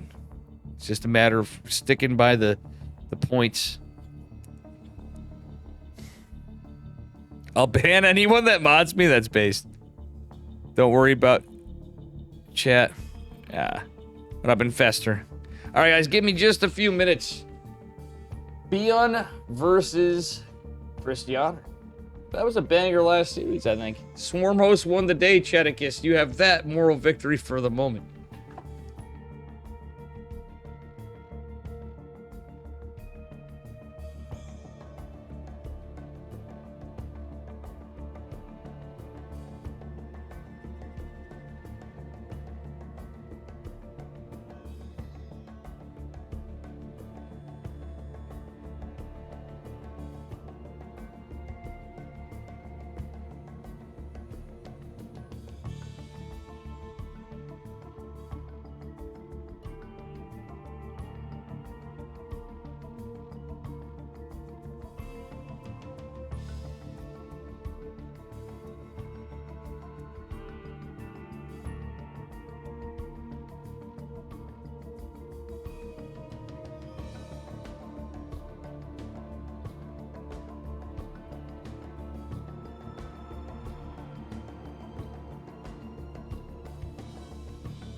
I got him right here.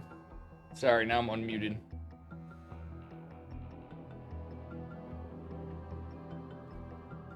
Boo, boo, boo.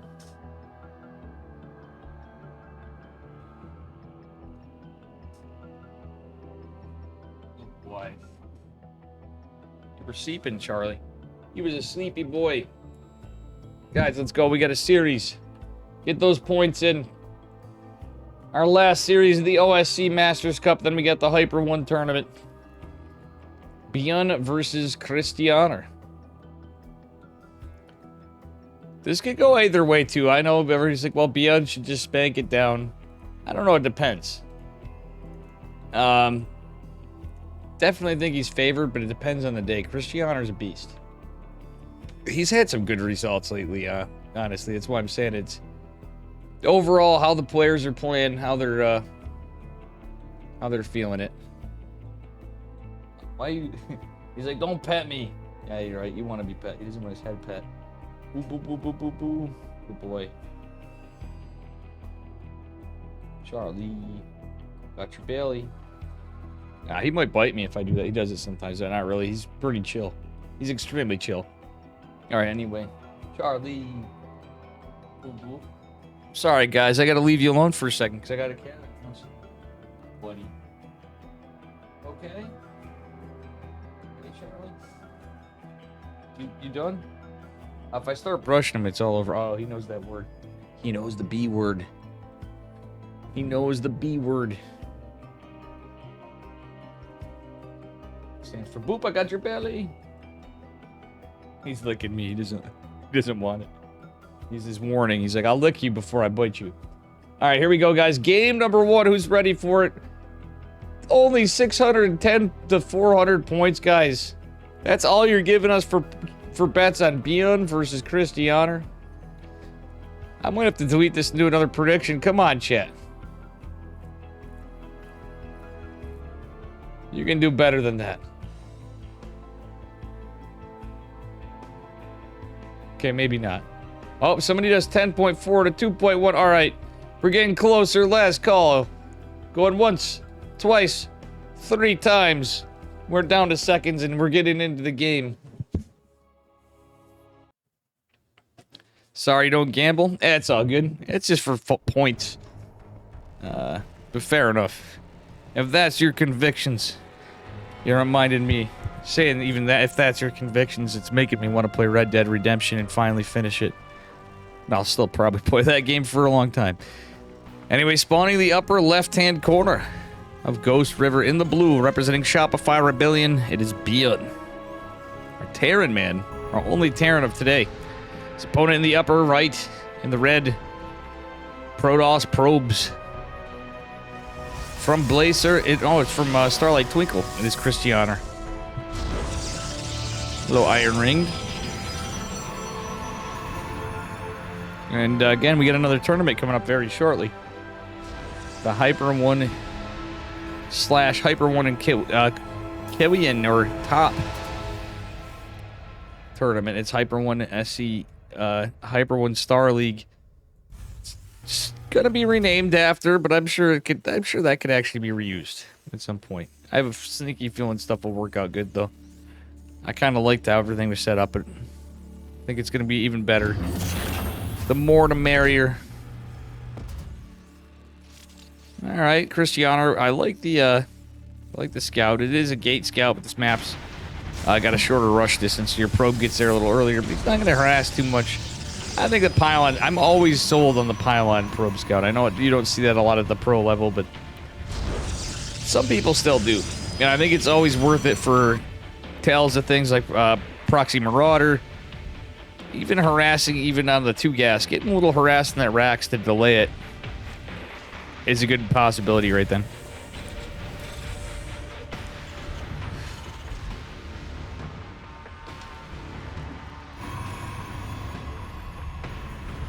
All right.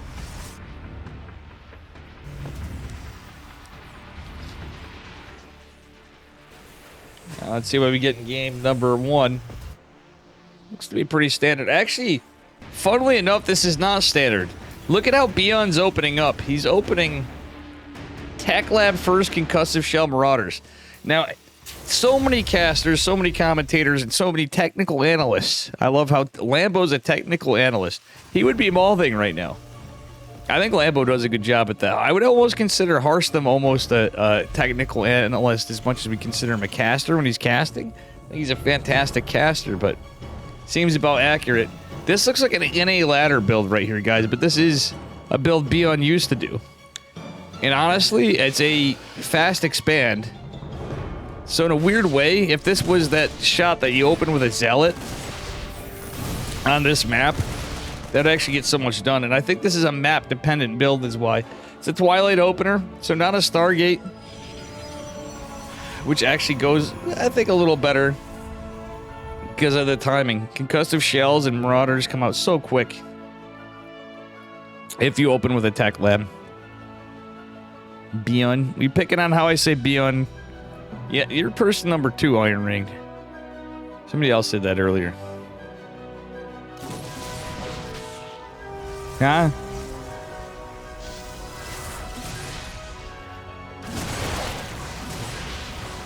Stalker's now going to be targeted. ByuN kind of got his wish. He wants to get that Stalker. Going to get some hull damage on it. The Adept is going to chase down the other one. He might as well have been attacking the one that was full health. He's going to get it, though. At the end of the day, it's worth losing the 2 Adepts. The shield battery will hold. A little bit of HP damage is dealt with. And, well, ByuN going into Stim. Is just a Blink Stalker opener. Very standard from Krystianer. Widowmine drop to follow. Let's see what happens as Stim gets researched. And ByuN will be playing in the Esports World Cup, guys. I'm actually low-key. ByuN is one of the players I would like to see do really well and give us an upset. He's my personal favorite overall Terran of all time. And people give me shit for it, sure. But it's just about... It's more for the underdog vibes. But I do think it could be possible. After seeing Oliveira, hear me out. I think that would be a sweet and yet not impossible situation. ByuN's been playing pretty well lately. Everybody has their days, but I think he's been playing pretty well. Widowmine does get a little bit of damage. This one is going to probably not get so much. Nice pull by Krystianer.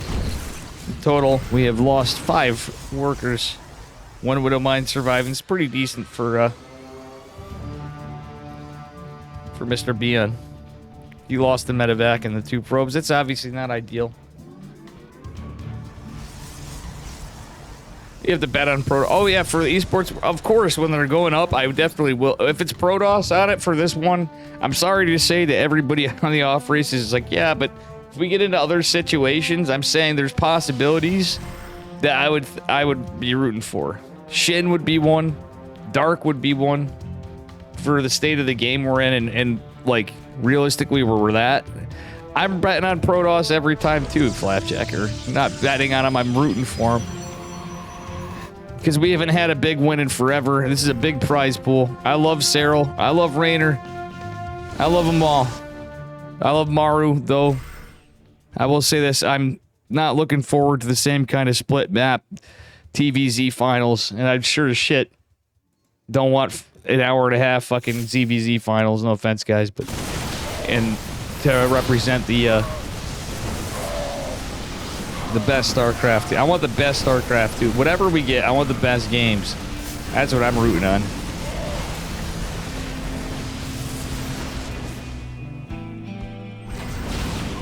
I might be co-streaming too. We'll find out, guys. I didn't get accepted yet or whatever. I just put in for it. Let's see the damage. The Widowmine may have gotten some more workers. 8 workers isn't too bad. ByuN with the fake medevac. Krystianer's not buying it. Krystianer is going into Colossus. ByuN's army supply is getting pretty big as he goes into +1. Krystianer's gonna have +1 of his own and extended thermal lance here. The medevac's gonna be annoying. I think he wants to bait Krystianer into getting it, but I'd like to see Krystianer pump out units as much as he needs. Or supply. Oh my god, the drop. This actually could be something that really gets Krystianer, as he did take the bait to get the medevac. The Natural's in trouble. Battery overcharge is activated to try to keep probes alive for a little bit, but this is it's all Marauders. That Colossus is in some serious trouble. Krystianer did technically kind of take the bait here. A lot of workers getting targeted, fired down. Not really. Actually, that was a ton. ByuN is leading by a lot in terms of workers. His army's obviously bigger. He's tearing. And this is exactly going to Flapjack's point, in my opinion. This is why. Exactly. The map pool. It's honestly, like, the map pool before the last one was extremely Terran favorite too. Hey, Cinny cutie. Thank you for the raid, Cinny. Hope you had a good stream. How are you doing, Cinny? How was your game? How was your stream and how are your games? Excuse me. What's up, buddy? Hope you're doing well, Cinny. I have the Corona. Playing the old Resident Evil 3. I think I saw you on. I was gonna pop by, but I've been not feeling the greatest, or I was work. I can't remember which. I had to go to bed, but I got the Rona, and here I am. Yeah, we're all right. I mean, I'm drinking some beers oddly too, and everything else, because I'm like, whatever. If I'm gonna try to cast, I couldn't even work. I will say I'm feeling a lot better than I was for the moment, but I had the same thing happen a bunch back and forth. Yeah, I did. I'm L positive. My mom and her boyfriend are positive too. Released in the house. How you doing? Released in the house. I took another test. Yes, I did. I didn't have the energy before, but that's probably because I had a lot of coffee, and I took some medicine too. Yeah, it's all right. I mean, this is a bit risky too, because I'm like, I don't know. I need some time. I'm hoping I'm getting in better shape to get stuff done. Anyway, it's a big push from ByuN. I don't know if Krystianer has the tools in total to take it. Took a 4th base. Yeah, the Vikings are out. If he landed both Novas and took out the tanks, maybe, but the Vikings were there to take out the Colossus, and he didn't have the Stalker count. Sorry, I got a little distracted there. I got to focus on the casting. Oof. Not looking good for Krystianer on that start. It was the map. Let's see what we get in map 2. What time is it? 10:43. I'm going to try to give myself a break, but realistically, why don't I just pace it? Because we have another tournament right after this. And guys, anybody can sign up. For the love of God, we need sign-ups. I even put money in this. Well, we have 26 players. We're hoping for some higher ranked players, but it looks like we're not going to get too many. Holy shit. SE Evo tournament. Cheticus, are you up? I'm going to message him if not too.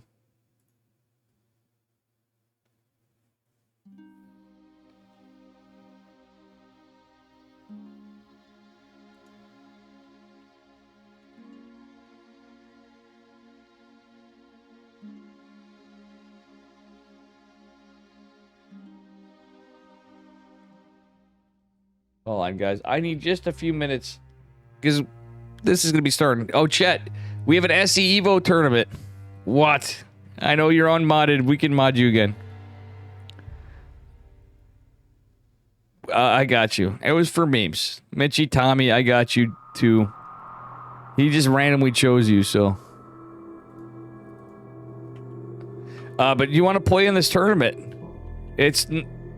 Honestly, you might have a shot to make some monies. Why, guys? This tournament right here, see the Hyper 1 Hyper Star League? Yeah, play. I don't know if it's too late for you. If you're up late playing, you're gaming.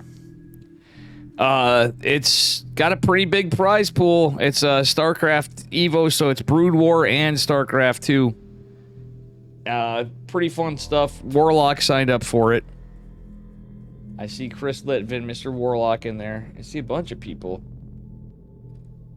Not anybody super pro player.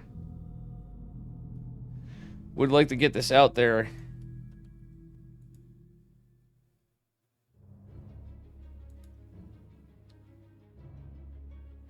Alright, let's see here. Oh, Lena's in there. Yeah, I mean, Lena's basically like, you know, stats. Right, Lena? Alright, anyway, let's get into game number 2. I'm kind of derping around here. But we've made it through everything, I think, after this. Unless we have a game 3, and then I missed... that would actually make me do it.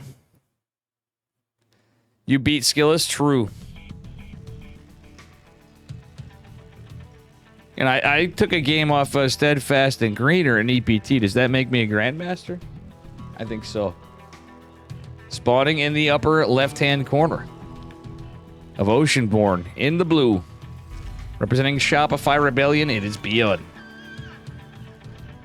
And his opponent in the bottom right, representing Starlight Twinkle in the red, is Krystianer. Krystianer needs 2 points to come back.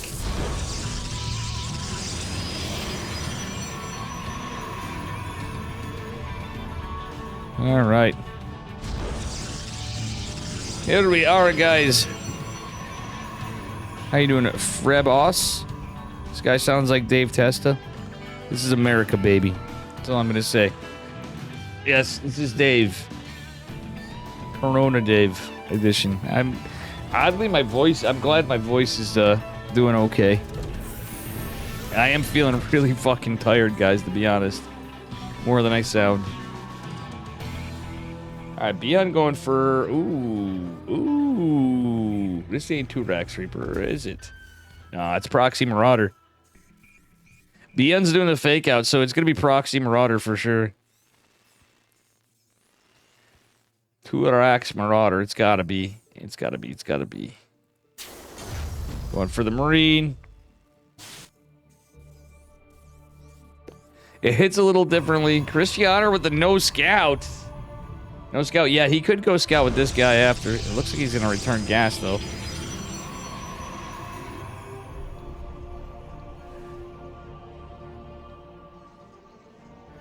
Alright, we'll see what's happening. You love ByuN's builds? Oh, hell yeah. This could be a quick one.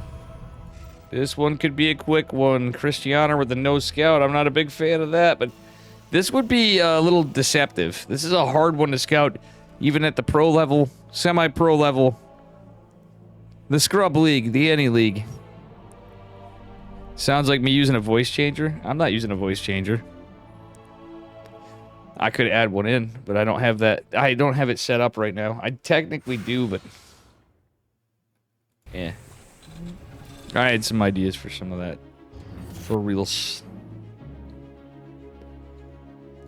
Oops, sorry. Depth shades forward.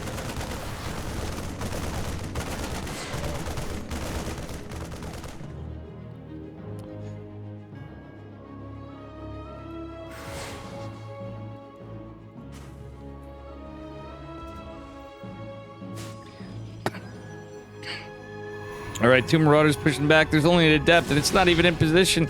The one pylon, the one Artosis pylon isn't enough. Shield battery's in jeopardy, and it is going to have to be canceled. Forcing Krystianer back up to the high ground. I think this is going to be a short series, guys. So far, not a great start for Krystianer. Could he hold? The Marine's now going to be an extra problem. The SCVs are dealt with. There will be no bunker, but I don't think it's going to matter. All the probes, pretty much, are forced to be pulled here. Shield battery desperately trying to go in, but guess what? That pylon's very exposed. And with no mining, this is very good for ByuN as he has a CC building in his main base as you look here. But yeah, if maybe the shield battery was in, I could see a spot where you could come back. I don't know. Don't really see it. Stim is coming too, and it's now basically just turning into a 3-racks game, or it's going to hit like a 3-racks at an even harder time. Not like this. And to continue the trend of the playoffs, we have more cheesy games. We got some really good bangers here and some really good upsets, but a lot of cheese tonight. I don't think I've ever seen this many drone pulls at the level of Starcraft we've had in a tournament, other than this OSC Masters Cup, to be honest. And different matchups, too, at ZVZs and PVZs and it was PVZs and ZVZs. Pretty crazy stuff.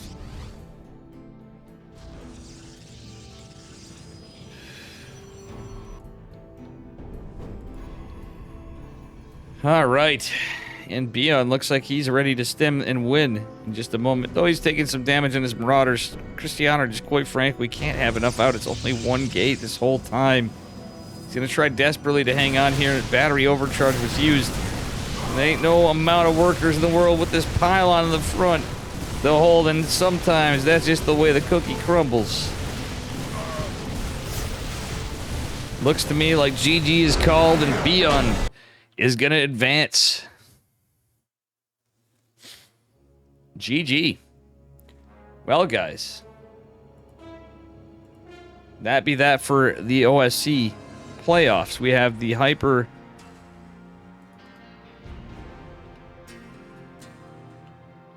Hyper 1 StarCraft League starting in about 10 minutes plus check-in time and all that. Guys, you can still sign up. Seeding's been mostly done as good as we can at not pro level seeds. Players, really. Yeah. So, guys, do me a favor before we're in here. Where did he play best of ones? Yes. They were best of twos. Well, they were kind of best. It was for points. ByuN playing in that too? No, ByuN's not playing in that too. These were played in advance. The OSC stuff has been played in advance. This is live now. The bracket here, Skit 2, is coming up. You could even play in a Skit 2 if you want. Anybody can. It's the link below. But guys, do me a favor. Support the OSC Masters Cup.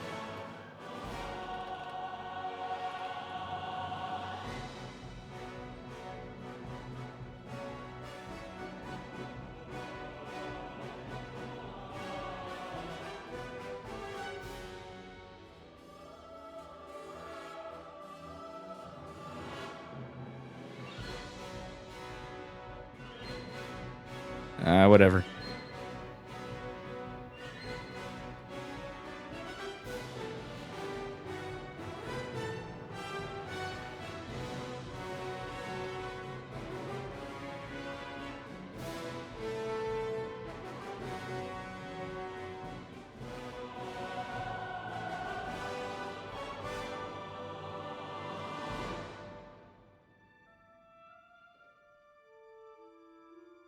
All right, hang on. So I have people asking admin questions, and caster things came up.